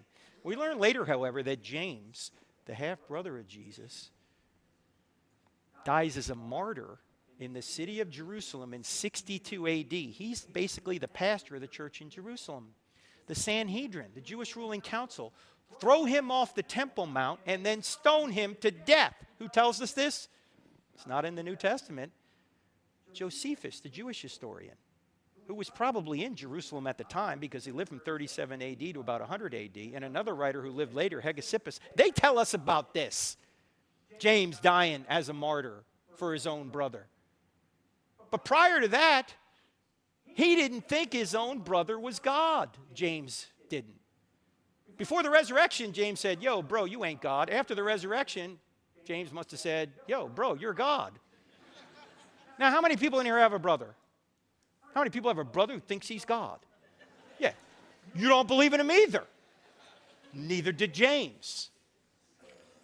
Jesus is taught to be a deceiver. He's said to be a drunkard. He's said to be demon-possessed. You think they made that up? Hey, they're saying the Lord's demon-possessed. He has his feet wiped with the hair of a prostitute, which easily could have been seen as a sexual advance. And oh, by the way, notice there are two prostitutes in Jesus' bloodline. Who are they? Rahab and Tamar. Do you think Matthew and Luke got together at one point and said, you know what, I really think we ought to spice up the Messiah's bloodline a little bit. Let's put a couple of prostitutes in there. What do you say? Rahab, Tamar. No. That's embarrassing. In fact, there's a lot of embarrassing people in the Messiah's bloodline. Judah, from where we get the term Jew, tribe of Judah. That's where Jesus came from. Not a good guy. Read about him. I think he's like in Genesis 37 or 38. David, a man after God's own heart. Yeah, but he's a liar, adulterer, and a murderer. Gee, I guess there's hope for the rest of us, huh? Bathsheba's in there. In fact, Matthew, when he gets to Bathsheba in his genealogy, won't even mention her name. You know what he says instead? Uriah's wife. Ooh. He's telling the truth, but it's a slam. Who's Uriah? Husband of Bathsheba, whom David had killed so he could have Bathsheba. This is not a flattering bloodline. They're not making it up. It's embarrassing. Now, there's many more embarrassing details we don't have time to get into. We got to do one more. And we got to talk about excruciating deaths. And this is the argument that says that these men who were in a position to know whether Jesus had resurrected from the dead or not died excruciating deaths when they could have saved themselves by simply saying, look, man, it never happened. Leave us alone. Now, it's absolutely critical that we think about this properly when we're considering this point. You realize that all the writers of the New Testament, with the exception of Luke, all of them are Jewish believers in Yahweh. They think they're God's chosen people, and they've been that way for almost 2,000 years. Here's my question. What did the New Testament writers have to gain by making up a new religion? What did they get by saying Jesus had resurrected from the dead? Well, they got kicked out of the synagogue, and then they got beaten, tortured, and killed. Last time I checked, that was not a list of perks.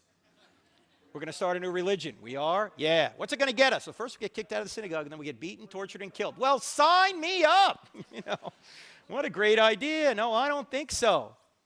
In fact, they had every motive to say the resurrection did not happen, not every motive to say it did.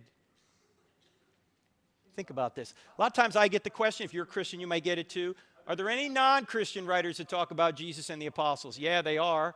I briefly mentioned them earlier. They're all in chapter 9 of I Don't Have Enough Faith to Be an Atheist. But you know what is often underneath that question? An illicit assumption. And here's the illicit assumption. You really can't trust the New Testament writers because they were religious. And we know religious people tend to embellish things. You can only trust the secular or non-Christian sources to let us know what happened to Jesus. Actually, if you think about that for more than 10 seconds, you realize how silly that claim is. Why? What did these people have to gain by saying Jesus had resurrected from the dead? Nothing. They had everything to lose. My friend J. Warner Wallace, the cold case homicide detective, who's been on Dateline 5 times more than any other detective for solving decades-old murders, has written a book called Cold Case Christianity. And the book talks about the 3 motives for any crime. In fact, he says, when I find a dead body and I know it's been murdered, there's only 3 reasons why that guy's dead. There's not 1,000, there's just 3 or a combination of the 3. There was either a sex issue, a money issue, or a power issue. Sex, money, or power. Those are the universal motivators. Those are the motivators that get us, right? Sex, money, and power are good things, but what we'll do, we'll take shortcuts to get them. You need those motivators if someone is going to try and pull off a lie. Question. Did the New Testament writers were they real popular with the ladies because they said Jesus had resurrected from the dead? No. Did they get money for saying Jesus had resurrected from the dead? No. Did they get power for saying Jesus had? No, in fact, they got the opposite. Paul had the power when he was a Pharisee persecuting Christians. As soon as he became a Christian, he was persecuted. There's no motive to make this up at all. There's every motive to say it didn't happen. Why would they die for a known lie? You say, wait a minute, Frank. If you're going to say that martyrdom is evidence for Christianity, don't you have to say that martyrdom is evidence for other religions, like, say, Islam? Because they have martyrs too. No. Why? Because there's a lot of differences between the Muslim martyrs of today and the New Testament martyrs of New Testament times. But let me just look at one difference for our purposes here. The Muslim martyrs of today haven't witnessed anything that tells them that Islam is true. They just have faith. The New Testament martyrs of New Testament times, however, witnessed Jesus rise from the dead. They saw Jesus. They touched Jesus. They ate with Jesus. They verified with their own senses that Jesus had risen from the dead. Many people will die for a lie they think is the truth. Nobody will die for a lie they know is a lie. And the New Testament writers were in a position to know whether it was a lie or not, and they went to their deaths anyway. Now, last thing I'm going to say about the New Testament, and then we'll get to your questions. And for those of you like me who believe the New Testament, the Bible's inerrant, this is going to sound like heresy, but it's not. Stick with me. Christianity is not true because a series of documents we put under one binding we call the Bible says is true. In fact, Christianity would be true if the Bible never existed. You say, how could that be? Because Christianity did not originate with a book. Christianity originated with an event, the resurrection. You wouldn't even have a group of documents written in the 1st century by baptized Jews about something that didn't happen. You wouldn't have a New Testament unless Jesus resurrected from that grave. In fact, you could put it this way. The New Testament writers did not create the resurrection. The resurrection created the New Testament writers. Do you realize there were thousands of Christians before a line of the New Testament was ever written? Frank, how could you be a Christian without the book of Romans? Was Paul a Christian before he wrote the book of Romans? Yeah, why? Because the risen Jesus appeared to him. Was John a Christian before he wrote the Gospel of John? Yeah, why? Because the risen Jesus appeared to him. In other words, they're writing documents after the event. The event causes them to write the documents. It's not the other way around. If those documents didn't survive, Christianity would still be true. We just wouldn't know much about it. Do you see the point? So you don't need an inerrant Bible to show that Christianity is true. In fact, I don't have time to get into this right now, but if anybody ever comes up to you and you're a Christian and they say, I found an error in the Bible, you can say 2 things back. Number 1, what is it? Let's look at it. And number 2, even if you're right, so, does that mean everything? in that book is false, how does that follow? It doesn't. It's not a house of cards. You find one error, the whole thing tumbles. If you find a mistake in a box score in a football game, does that mean everything on the sports page is false? Of course not. Now, I don't think there are errors in the text, but even if there are, it doesn't disprove Christianity. By the way, the reason I believe in inerrancy is because Jesus did. And look, I just have a personal policy. If somebody rises from the dead, I just believe whatever the guy says. All right, so there's more evidence we didn't have time to get into. Here are the 4 questions. Does truth exist? The answer is, if somebody says there's no truth, you're going to say, is that true? Does God exist? We went through 3 arguments: cosmological, teleological, moral. From those 3 arguments, we get a spaceless, timeless, immaterial, powerful, personal, intelligent creator who sustains the universe. Are miracles possible? What's the greatest miracle in the Bible? Genesis 1:1. In the beginning, God created the heavens and the earth. If that verse is true, every other verse is possible. We just gave a little bit of evidence the New Testament is true. So if you want to go further, you can. The books and DVDs are over there. Don't forget to text the word evidence to 44222. We're now teaching online courses.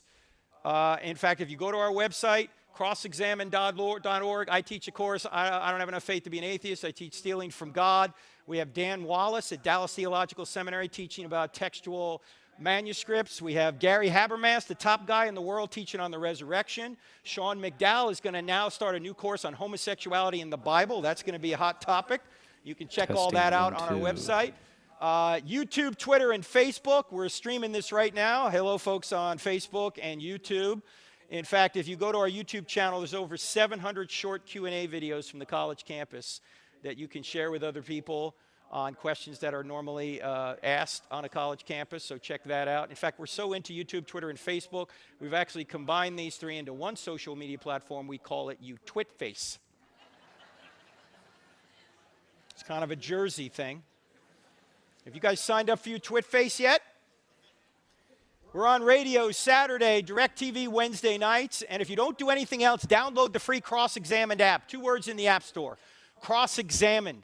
It's got the radio show every week on there. It's got the TV show streaming live. It even has a quick answer section, and you can watch this event streaming. In fact, next week we're doing 3 colleges in Nebraska. Clint and I. There's Clint right there, who makes sure everything is professionally videoed and everything. He does a great job. All right, last thing before questions. It's true. So what? Say Christianity is true. What does that mean to us? Well, you know what it means? It actually means that someone actually did die for you. And the purpose of life is to know him and to make him known. That's why we're here. I mentioned earlier that I was in the Navy for 8 years. I was in naval aviation. And in aviation, you had to earn wings. They were fairly hard to earn, but there was nothing more difficult in the United States Navy or virtually any other military force to earn than golden tridents. That's what the SEALs wear.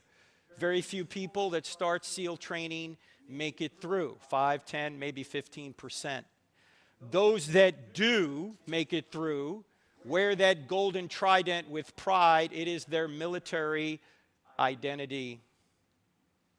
When Michael Monsoor was buried in California, San Diego, California, near San Diego, Rosecrans Cemetery, just about every Navy SEAL on the West Coast showed up for his funeral.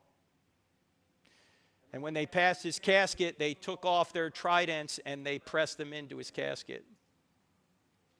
They took their identity and put their identity in the one that died for them, the one that sacrificed for them. That's what we're supposed to do. We're supposed to put our identity in the one that sacrificed for us. Of course, our culture tells us, no, don't put your identity in that. Put your identity in your political party or your ethnic group or your race. By the way, there's only one race, the human race. Or put your identity in your sexual orientation or your boyfriend or your girlfriend or your spouse or your vocation or your major or your school or your bank account. Do you know none of those things are ultimate, ladies and gentlemen? I was meant to put our identity in our Savior. Have you ever done that? Because it's already there. All you need to do is accept it. An eyewitness of all this, a man who was a teenager when all this began. His name was John. Wrote in his gospel, which means good news, that he gave us the right to become children of God. You have the right to do that. You have the right to accept the sacrifice that Jesus made. Now, he just didn't sacrifice himself. He also rose from the dead to prove what he has done. Have you ever done that? If not, why not? This is what you're here to do. This is what we're all here to do. All right, with that being said, we're going to go to questions. But before we do, Darren, where are you? Darren, come on up here. You know, there was a lot of people. Darren Williams, who's a professor here of chemistry, is head of the Ratio Christi group, which meets right here at this time, not in this room, but where do you guys meet on Monday? We meet at the Chemistry building 123. So if there's anyone here that wants to go deeper into this evidence, that's what we want you to do. And anyone can join, right? Yes. Okay. It's totally open, and it's a discussion group about these exact topics. And every question is welcome. Now, other groups are here too. Yes, if I could have the leaders of Christian groups that are here, and you could stand up and tell us who you are and when you meet, so that there may be students. And where you meet too, so people can join you if they want to. So how about in this section? Any of the leaders of the Christian campus? Yes, right here.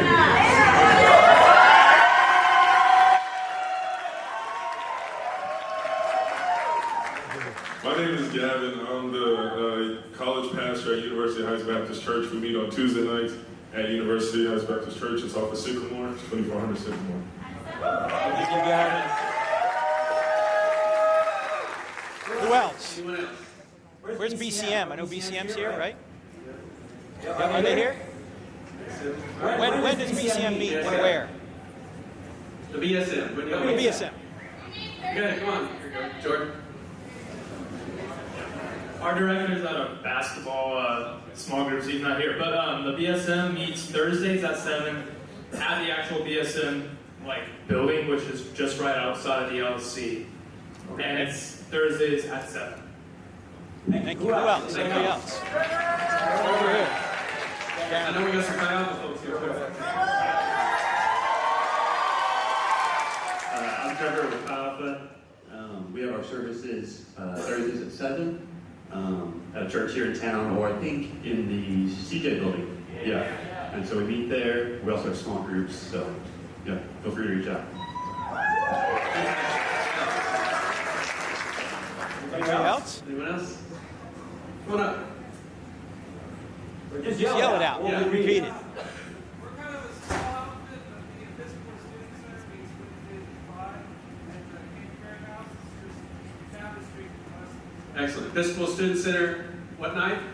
Wednesday? Wednesday, 5? Okay, yes, at the ESC, which is right on University Avenue. Yes, fantastic. Thank you. Thank you. Go ahead. All right, we're from Second Baptist. We meet Tuesdays, Thursdays. Second Baptist, Tuesdays and Thursdays Yes, Thursdays we meet at Second Baptist in Holland. at Second Baptist. We actually meet at our Baptist conference. All right, fantastic. Thank you. Thank you so much for being a part of this. Hey, Tim, tell me about your church, too. This guy, Tim Ramsey, has been a wonderful youth leader for many years and has also led many on this campus. Tim, tell me where you are. We are out Highway 30, Fellowship of Huntsville. Our college ministry is known as Ignite. They are on campus on Wednesday nights. Lots of events that go on, and services are basically 8:30 and 10:45 on Sundays. And any evidence-based question, you can right there. That's right. And we also have Cats for Christ on campus, and let's see, there's a couple others. Yeah, the Wesley Foundation, they were also a part of this. Yes. All right. Thanks, folks. Well, let's thank Frank Turek, and we can go to questions. Any questions?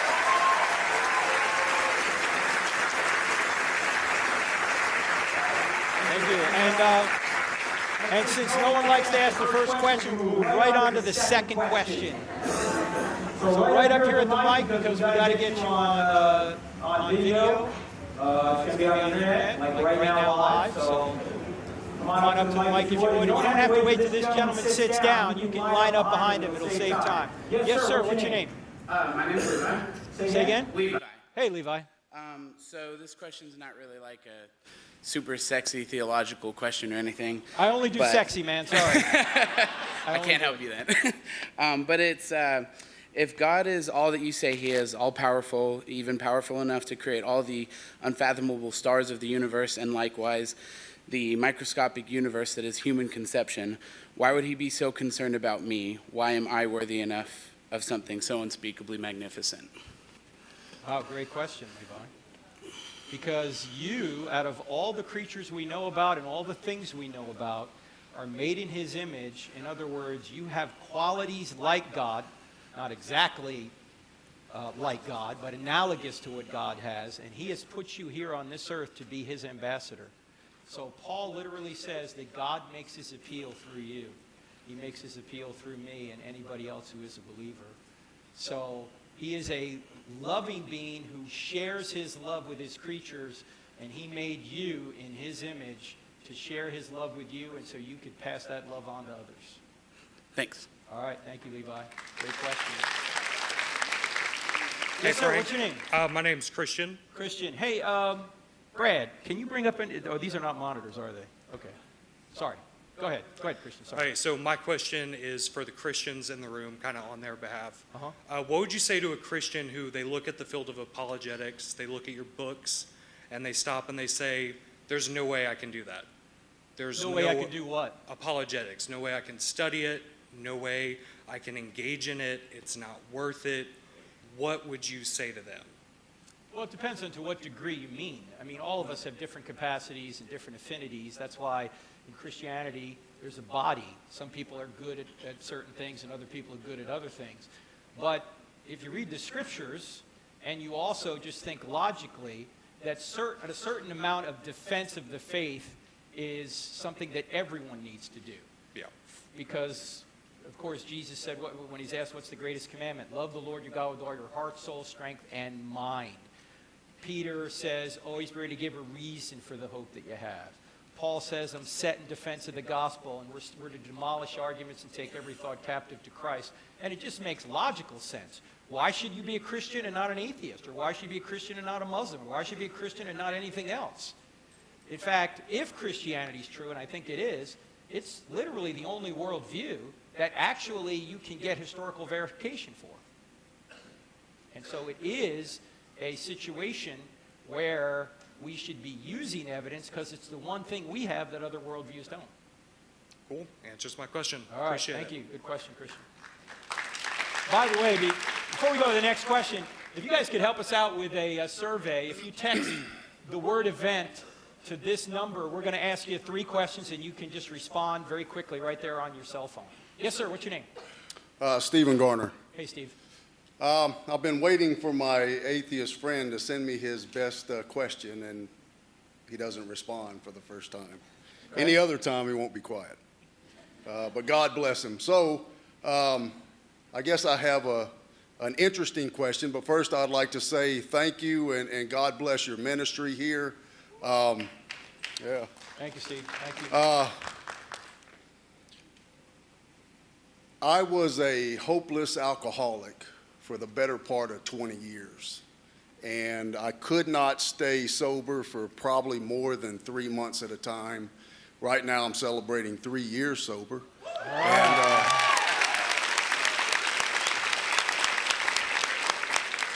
I owe a lot of that to your teaching and your colleagues like J. Warner Wallace. I stumbled across your debate with Christopher Hitchens about 1.5 years ago, and it unlocked something within me that just began to blossom and bloom. So I guess I would say, how could evolution explain something like a man who was completely addicted? Everyone had given up on me, and I was hopeless. And now you fast forward 3 years later, and I have a thriving and flourishing career with a major energy company, worldwide leader in the energy company. I've gotten married to a beautiful woman. She has a small 6-year-old son who freely chooses to call me dad. All right, man. And had I not gotten sober, one of my coworkers fell down and went into complete cardiac arrest, and I wasn't aware of it. We were in the shop by ourselves, and something within me said, look to your right. I looked to my right and I saw my coworker. I won't name his name. I haven't gotten permission to talk about this, but I saw his legs sticking out from behind some drill bits. And I thought he was working on a machine, and I said, well, let me go help him work on this machine. He's not in good shape. He's an older guy. I go over there, and he's out. He's completely unconscious. I immediately recognized what happened. I called for some help. Some of my coworkers came over there, and I breathed into that man's mouth, and he was resuscitated. And the doctor said that out of 100 people that happens to, 95 of them are going to die. He had complete heart failure. He had a pacemaker, and the battery died. Steve, I don't mean to be unkind, but we got a long line, so if you could go to your question. Yeah, go ahead. Hey, no problem. Thank you. God bless you. My friend says that God cannot exist because of, he says that the universe is infinite and eternal because of the first law of thermodynamics, that energy cannot be created nor destroyed. And I said, well, that contradicts the second law of thermodynamics. Right. Well, the first law stated that way is a philosophical statement, which isn't necessarily true. The first law isn't that energy can't be created or destroyed. It's that the total amount of usable energy in a closed system is constant.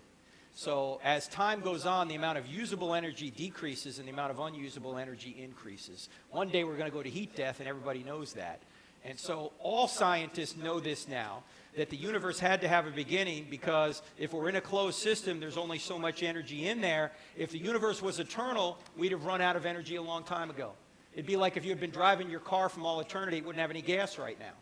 Same thing is true with the universe. So when your friend says the universe is infinite, the first question you want to ask him is, first of all, what do you mean by infinite?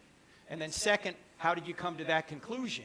And see what he says, and then you can say, have you ever considered that the first law and the second law of thermodynamics show that the universe can't be eternal, which means it had to have a beginning, and if it had a beginning, it must have had a beginner. Now, there's other arguments you can give too, like there can't be an infinite number of days before today, because if there were an infinite number of days before today, this day never would have gotten here, because you'd always have to live another day before you got to this day. I know that can give you intellectual constipation if you think about it, but so no. The universe had to have a beginning, and so did time.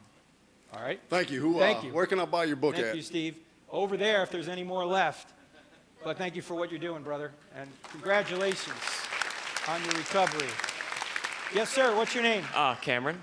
Say again? Cameron. Hey, Cameron. Go ahead, sir. Okay, so a few months ago, I was talking to someone about faith, apologetics, all that good stuff. And I asked, well, they said, I don't want to say I believe in something because what if you and I are wrong? And I said, well, okay, wouldn't you want to know more? And they said, well, yeah, but not too much. And I was just like, what? So how would you respond to He said something? not too much to what now? I don't want to know too much just about the world or God or whatever. And I was like, how would you respond to something? I would ask him, why would you say you don't want to know too much? For what reason? Are you afraid it might be true? And if it is, then it's really not a head problem, it's a heart problem. But that just shows that God is love and men are free. That God allows us to make our own free choices. He can't force himself on anyone, because if he does, he's not loving. He allows us to make our own choices and go our own way. Even a sovereign God can't force free creatures to do what he wants them to do, because they wouldn't be free if he forces them. Right. Right? So I would ask him, if Christianity were true, would you become a Christian? Or if you want to take Christianity out of it because it has a negative connotation, maybe perhaps in his mind, you might say this: if Jesus really rose from the dead to prove he was God, would you follow him? And see what he says. Yeah. And then you can have a conversation from there. Yeah. Cool. All right? All right. Thank you. Thank you, Cameron. Yes, sir. What's your name? Hello, I am Isaiah. Hey, Isaiah. So, Prophet, right here. So my question is, there are 4,200 different religions currently being practiced today, and all claiming to have the ultimate truth, all claiming that their God created the universe. I'm not saying there isn't a God, but how do you know it's yours? Well, that's what we tried to go through here tonight. Go through those 4 questions: truth, God, miracles, New Testament. And I think that's the most reasonable way I've seen. Now, I didn't make this stuff up. My co-author, Dr. Norman Geisler, had this long before I was even born. Okay?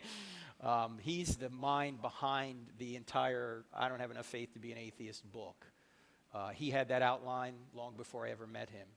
And I think that that makes a lot of sense. In fact, if you want to narrow it down, Isaiah, you don't even need two of those questions. If you just say, does God exist? And did Jesus rise from the dead? Those are really the only main two questions you need to answer. And I think when you look at the evidence from the beginning of the universe, the design of the universe, the moral law written on the heart, and you look at the evidence that the New Testament writers really told the truth about Jesus, then Christianity's true. Would you have any problem if it were true? Well, I would ask God if the Bible depicts him correctly. Mm-hmm. And if he really allowed gays to be stoned to death. Mm-hmm. Yeah, judgment. It's not just gays. It was anybody in the theocratic kingdom of Israel, and that was just for the Israeli time, just for the theocracy of the Old Testament. Those laws were put into place. There were more capital punishment laws. I think 14 different offenses were capital punishment offenses. Adultery was, fornication was, other laws as well, or other acts as well, just for the Old Testament. Now, there is a number of reasons for this. Back in Old Testament times, there were no such thing as jails. Did you know that? It was a strict situation where God was literally their leader. And so they had those laws to separate them from the nations around them. Ironically, there's not a lot in the Old Testament about people actually being killed. There's a few instances of it, but it's not like they write about this all the time. It's just the law in place for Israel at the time. But if you have an objection to any of those laws, what you're doing is you're bringing a moral law into the system, and you're saying that the moral law that I understand doesn't comport with what the Bible says, right? Okay, so my question would be, if you're not a Christian or if you're an atheist, where are you getting that moral standard from?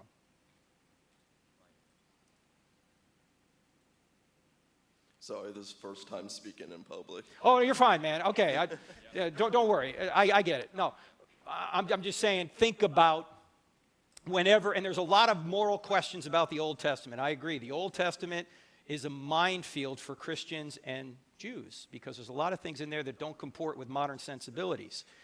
However, whenever we judge something as moral or immoral, we are implicitly using a standard. The question is, where does that standard come from? And there's a book written on the Old Testament that is turned out to be, I think, a classic at this point. It's written by Paul Copan. It's about 10 years old. The book is called Is God a Moral Monster? And he goes into some of the issues of the Old Testament God, and he unpacks what those commands meant and what those situations were. And I commend that book to you if you really want to get into that. All right? Thanks, Isaiah. Good questions. Yes, sir. What's your name? My name is Matt. Hey, Matt. I've been playing music in church for 10 years and I still get stage fright. Don't worry. Take your time. Go ahead. Okay. So I tend to take issue with arguments like the moral argument. I tend to lean much more heavily on something like the ontological argument.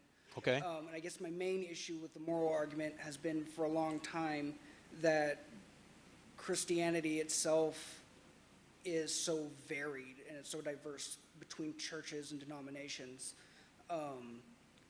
that I often feel like the different denominations are describing almost a different God every time. And I'm wondering how you justify a moral argument for God when Christianity hasn't seemed to make up its mind on all of those moral characteristics. Okay, excellent question. But I think what you're dealing with here, Matt, is more sociology rather than morality. In other words, what you're talking about is how people behave as Christians rather than how they ought to behave. Well, I'm also talking in terms of doctrinal statements. So homosexuality, for instance, that varies from denomination to Well, it does now. It hasn't for the past 2,000 years. Okay. It only has in the past 10 minutes of time, really. Okay, to be honest with you. All right. Past 15 minutes generally.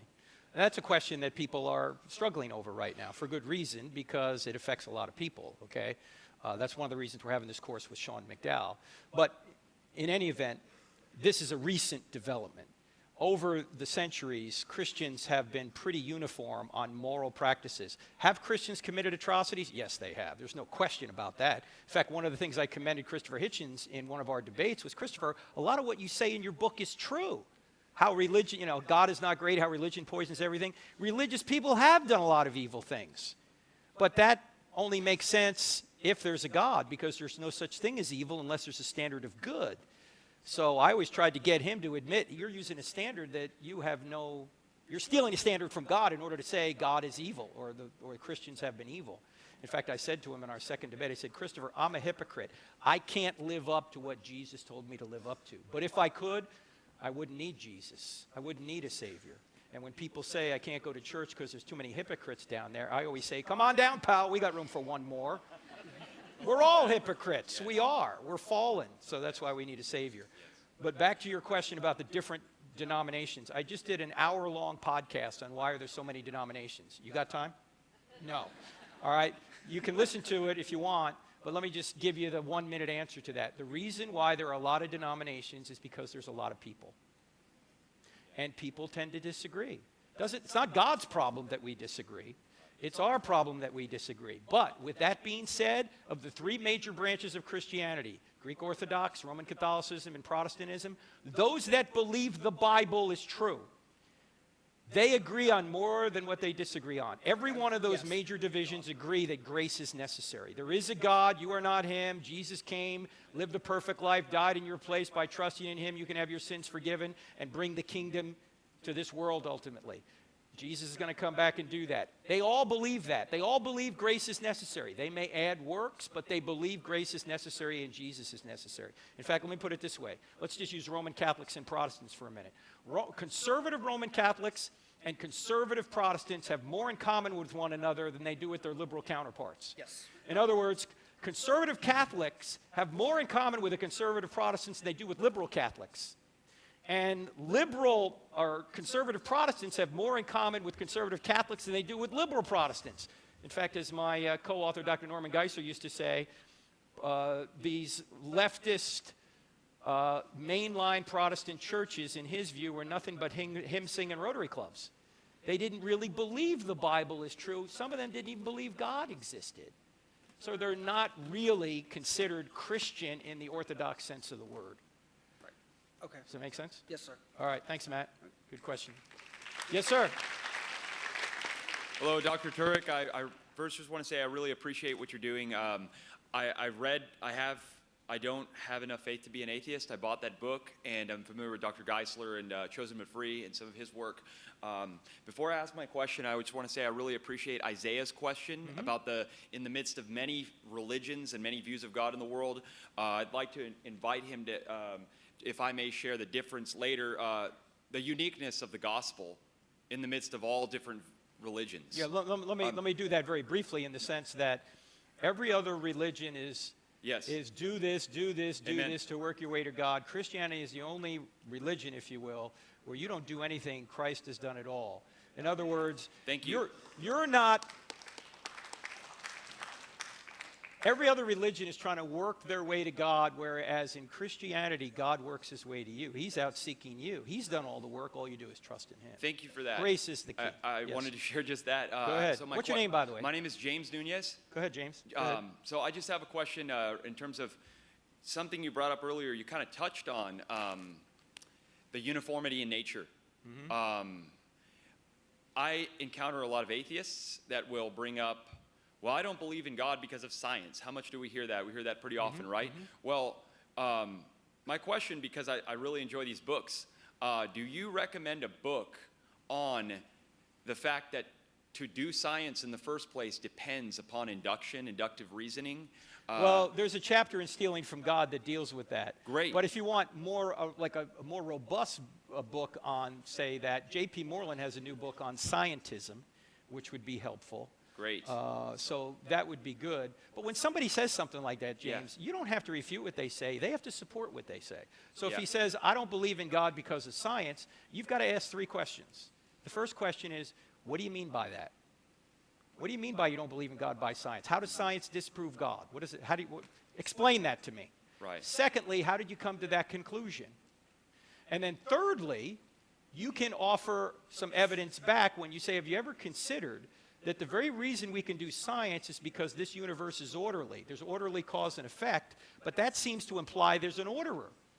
If there was no orderer, we couldn't do science. There wouldn't be these reliable natural laws that do things over and over again. Right. By the way, these 3 questions that I just mentioned are in our app, the Cross-Examined app, but they're also part of Greg Koukল's book, which everyone should read. Greg Koukl wrote a book called Tactics, and there's a new 10th anniversary edition that came out a few months ago. And he talks about these questions and many others that you can deal with people, or you can use with people. Ask questions. What do you mean by that? How'd you come to that conclusion? Have you ever considered? Now, ladies and gentlemen, these questions you can use for anything, not just Christianity. Like parents, you can use these with your kids. You know, if you get a call one night from your teenage son who says, Dad, I'm not going to be home by 11 like you wanted me to. Don't panic. Just say, what do you mean by that? How'd you come to that conclusion? Have you ever considered if you're not home by 11, you're grounded for 2 weeks? Be right home, Dad. Right? By the way, husbands, any husbands in here? Never, ever, ever use these questions with your wife. Okay?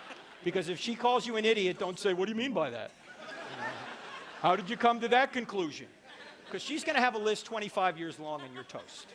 I'm just letting you know. But remember those questions. What do you mean by that? How did you come to that conclusion? Have you ever considered? By the way, atheists, you can use those questions too. Go ahead, James. Sorry. Thank you. I appreciate that recommendation. Okay. Both of them. Oh, one other book on science you ought to get. John Lennox, who is my favorite apologist, get the book, Can Science Explain Everything? Excellent. Either that or his one called Has Science Buried God? Either one of those will be great. Thank you. All right. Thank you. Yes, what's your name? I'm Max. Hey, Max, how you doing? I'm doing good. What about you? I'm okay, but I'll get my question was, I have a couple friends who I'm trying to like share the gospel with. They're like atheist or agnostic, and a couple of their like biggest concerns is like in the past they've been hurt by the church because of who they are and because of the choices that they've made. And specifically, one of them has told me that they don't see the fruits of the Spirit in Christians because they used to be a Christian. So I was just wondering what I should say to that. Yeah, I would say I'm sorry because I think that's probably true.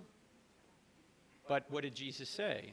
There are people out there that say, Lord, Lord, who aren't really Christians, but they claim to be, and they're not exhibiting the fruit of the Spirit.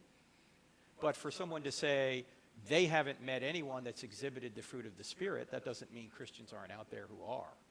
I mean, if you look at history, Christianity has revolutionized what was a barbaric society into a civilized society. We don't recognize it because we're swimming in this water all day. But Christianity has influenced the way we live more so than any of us think. So there's a lot of the fruit of the Spirit being exhibited. Unfortunately, maybe not in the lives of the people of your friends. So maybe you're the one to exhibit it to them. Thank you. All right. Thank you. Yes, sir. What's your name? My name is Philip. Hey, Philip. Go ahead, sir. More kind of like a comment and a question. So, sure. Knowing that the resurrection is the necessity of our salvation, and Paul talks about, without Christ didn't resurrect, we've wasted, our lives pretty much. I still find it interesting that, kind of like in Matthew, it talks about, in Matthew it talks about like a God like overcoming an argument before it comes up. Where let's guard the tomb. Then Jesus resurrection from the dead. Okay, let's hide the body. Like, let's pay off the guards. Mm-hmm. And so I'm just kind of interested in like, what are the thoughts on why that argument is used? Knowing like it has to be attacked, but like wondering why. Like, what are the skeptics or people who argue against the faith? What is their response when it's shown that in Matthew it literally uses the same argument that you're using, and like you using that argument, and like what are the thoughts about? Are you asking the question, what is the most common naturalistic theory to the resurrection? Like the disciples stole the bodies, one of them? Is that what you mean? No, I was wondering, like, what are the thoughts? Because it's kind of interesting to me that, like, the Bible talks about that an argument against the resurrection that the disciples stole the body, or that, trying to make it to be something that it's not. So I'm just curious, like, when that is brought to the attention of skeptics, what is their response to that, or what are your thoughts as far as Well, actually, why is that attack? Actually, what you're saying here is what is known as enemy testimony. What's enemy testimony? Enemy testimony is very powerful because, look, if your mother says you're brave, we go, okay, that's mom. But if your arch enemy says you're brave, what does that say about you? You're brave, right? If the enemies, so-called enemies of Christianity, were admitting the tomb was empty by coming up with a story that the disciples stole the body while the guards were asleep, what is that admitting about the tomb? That it was empty. So Matthew, who's writing his gospel to Jews, never would have put that in there unless it was true. And there is a Jewish source early on that actually admits that's our explanation. The disciples came and stole the body while the guards were asleep. Now, that doesn't make any sense for a couple of reasons. Number one, if you're a Roman guard on duty and you fall asleep, what happens to you? You're toast. Number two, if you're a Roman guard on duty and you fall asleep, how do you know what happened? Like, we were asleep, and while we were sleeping, we noticed that the disciples came down here and they took this. But no, it makes absolutely no sense, but it's enemy testimony. Now, to expand this question out a little bit, what's happened in recent years with regard to New Testament scholars who are not Christians, people like Bart Ehrman at UNC Chapel Hill and others, when they look, they used to adopt an alternative theory to the resurrection. Those are hallucinations or something like that, right? They don't pick an alternative theory anymore because they know everyone they pick is flawed. And so what do they say now? They go, we don't know what happened. They don't have an explanation. And Gary Habermas, the top guy in the world on the resurrection, is approaching 5,000 pages in his magnum opus on the resurrection. And he wants to get it done before he dies. So look out for that. And he covers all this in that book. All right? Thank you, Philip. Yes, sir. What's your name? I'm Jacob. Jacob, go ahead, sir. So at the beginning, you were talking about how the universe is constant with the gravity constant and stuff like that, and how we can, if that was just slightly off, we wouldn't exist. Mm-hmm. I have to ask, how is this argument not fall under survivorship, survival bias? Well, if you mean the reason that it's 1 in 10 to the 40th power is because we have to be here to observe it. If it wasn't 1 in 10 to the 40th power, we wouldn't be here to observe it. Is that kind of what you're saying? It's like I often hear the argument that, oh, we exist because the universe is perfect that allows us to exist. And I feel like that is survival bias. What do you mean by survival bias? I'm trying to figure out what that means. So like survival bias, it's kind of like when you hear older people say like, oh, I drink from the garden hose and I'm fine. People don't need to worry about it. You're not going to get sick. But then, little Billy got like Legionnaire disease back in the Kennedy administration. Mm-hmm. And so, he's not around to testify to that statement. So I feel like that's kind of the same thing. Like, oh, of course, we can say the universe is perfect for us because we're here. If we didn't exist, we couldn't argue that it wasn't. Of course, we couldn't argue, but then there would be no way of saying the universe was fine-tuned. Look, there's 2 aspects of the fine-tuning, or maybe 3, actually. One is that if the universe wasn't fine-tuned from the beginning, there either would be no universe at all, it would have collapsed back on itself, or it would have never developed galaxies, which means there had to be some superiorly fine-tuned balance to get what we have now, right? There wouldn't even be chemistry, in other words, if they say the initial conditions of the universe were just right. So it's not just an argument for survivors, it's an argument for there to be any universe at all. But let me give you an illustration that philosopher John Leslie used about this. He said, suppose you were put in front of a firing squad of 100 trained marksmen, and you're blindfolded, you hear the command, ready, aim, fire, you hear the guns go off, and then you realize you're not dead. You survived. The very fact that you survived, would that explain why all the marksmen missed? That wouldn't explain why all the marksmen missed, right?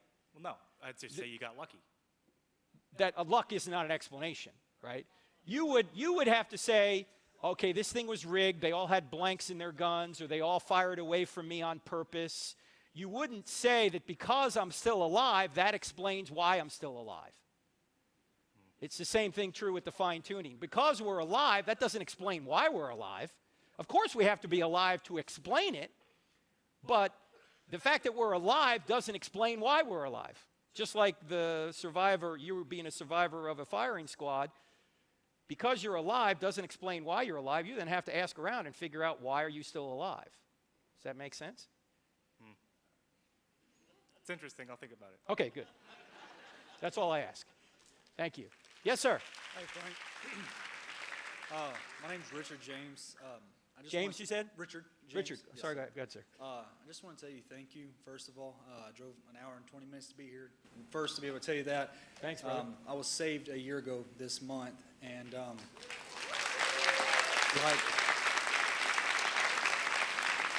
and at 27 years old, I didn't grow up in a church home, and a lot of your stuff on YouTube, just like a lot of people that are new to their beliefs, it helps answer a lot of questions. And so, as I was going through a bunch of videos, still asking questions to people around me, people that were atheists, people that were believers, just trying to get answers, and trying to share my new faith. I had one guy I worked with hit me with a question. I still really haven't found a satisfying answer.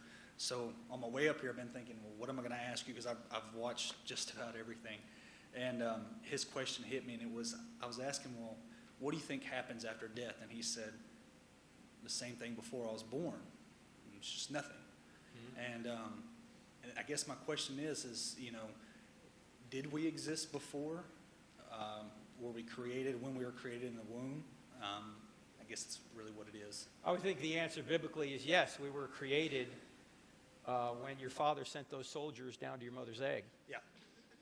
That's when we came into existence. We didn't pre-exist that.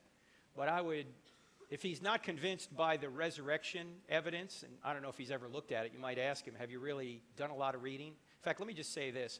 This was interesting. This was probably at the University of Maryland, I want to say 8 or 9 years ago.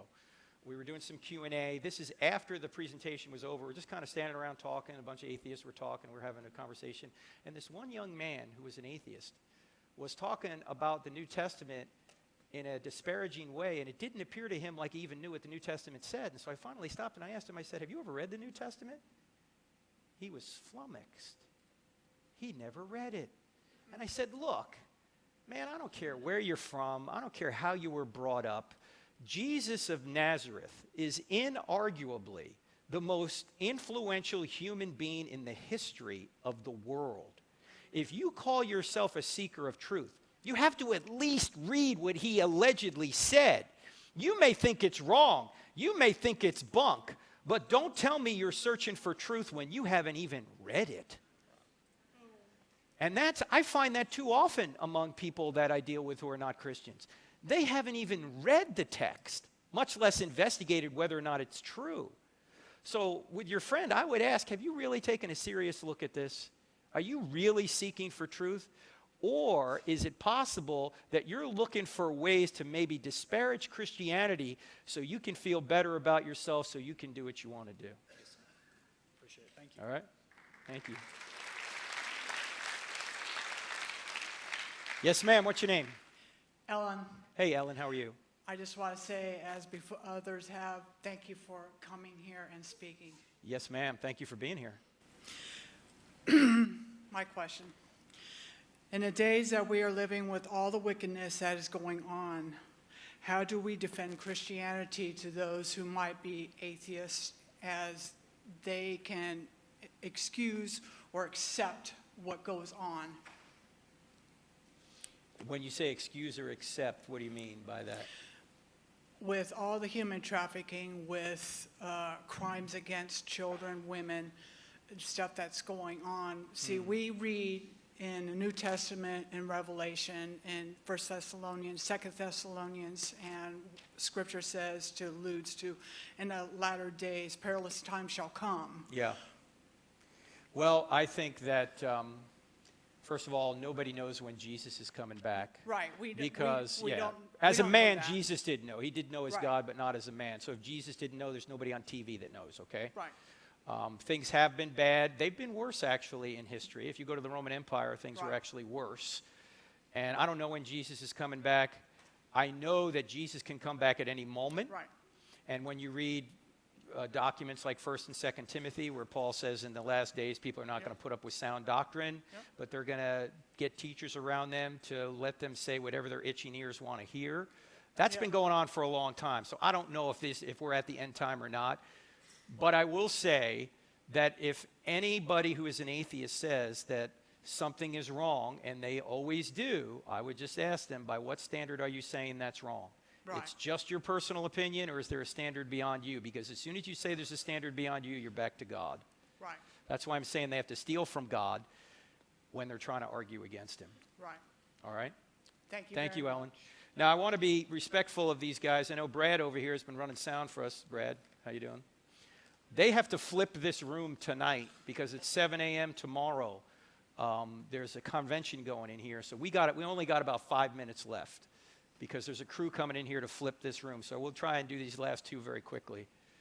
Yes, sir. What's your name? Hello. My name's Peyton. Hey, Peyton. How are you? I'm doing well. My question is, what is the best way to minister to Church of Latter-day Saints? Because they already believe what I believe, except they've just added to that.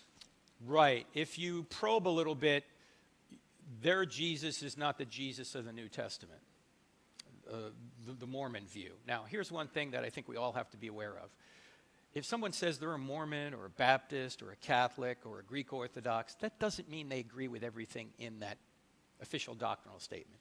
So I would just ask the individual, what do you believe? Who is God? Who is Jesus? How does one have their sins forgiven? And just see what they say and interact with them on that. I don't think that the Book of Mormon has any supernatural verification to it. Apparently Joseph Smith had golden plates. Golden plates are not a miracle. If I had the right materials, I could make them in my garage, okay? So I would ask questions and ask them, why do you think, say, the Book of Mormon is true? I would just ask questions. Now, there's a website you can go to that deals with groups that claim to be Christian that do not line up with classical orthodoxy. It's watchmanfellowship.org. That's one of the groups you can go to, watchmanfellowship.org, and they may have some resources for you there. All right. Thank you very much. Thank you.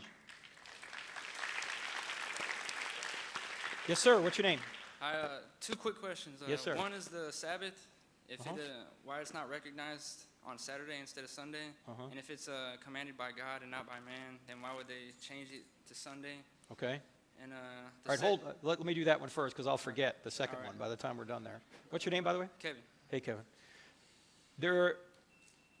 Out of the 10 commandments, 9 of them are repeated in the New Testament. The only one that isn't is keep holy the Sabbath. Why? Because what did the Sabbath represent? It represented rest. And who is our rest? Jesus. Jesus is our rest. Okay. So the Sabbath command does not apply anymore. In fact, Paul even says in Colossians chapter 2, don't let anyone tell you have to obey any Sabbath or festival day. Now, we're not saying it's not a good idea to take a day off. We're not saying that. Yeah. We're saying, however, the Sabbath, the official Sabbath from the Old Testament, is not binding on Christians because that's Old Covenant. And as the writer of Hebrews says in Hebrews 8:13, the Old Covenant is obsolete. It no longer has binding power on anybody who's a Christian. But isn't it the only other one that was also said to be remembered? Didn't God say remember the Sabbath and not to any of the other 9 of the 10 commandments? Well, he said remember the Sabbath to Israel, but that's Old Covenant. But that's not New Covenant. And Paul says don't let anyone tell you have to obey any Sabbath or festival day. Well, then wouldn't that also apply to it being taken out then? What do you mean taken out? It's not changed to Sunday. The reason they were meeting on Sunday was not to adhere to the Sabbath. They were meeting on Sunday because that's the day he rose. They're just commemorating the day he rose. Well, they met every day, right? Well, yeah, but... I'm a Christian. Okay, I yeah, watch that's a lot fine. Of stuff. That's just one. That's fine. I know okay. we're going to close up. So the second thing is, like the other guy said, 2-3 people before me, different way. Same question, different way. These are technically just like our machines, our bodies. Our souls are different. They're going to leave us, right? We turn into dust. So if we're created in the womb, is our actual soul created in the womb with our machines? Or or are they? That's a before question that theologians argue over. There's nothing in the scriptures that give us a definitive answer. There's two different views from history. One believed that there were souls up there that came together once a human body was conceived. Another said that God creates the soul with the body. With the body, and I think that's probably the right view, but I'm not going to. There's nothing on that really in the Bible specifically. Not that I can think of. Okay. But I know we got to wrap up. I may be wrong, but I haven't seen it. And me neither. All right. Thank you, All right, Kevin. thanks. Appreciate it. All right, ladies and gentlemen. Thank you for being here, folks, and we'll be in Nebraska next week. 3 events, University of Nebraska, Monday, Tuesday, and Wednesday night. So if you want people to see this, they can. It's streamed, and this is going to be up on Facebook and our YouTube channel and our website automatically. So if you want to see any more of this, you can. Thank you. Thank you, Darren.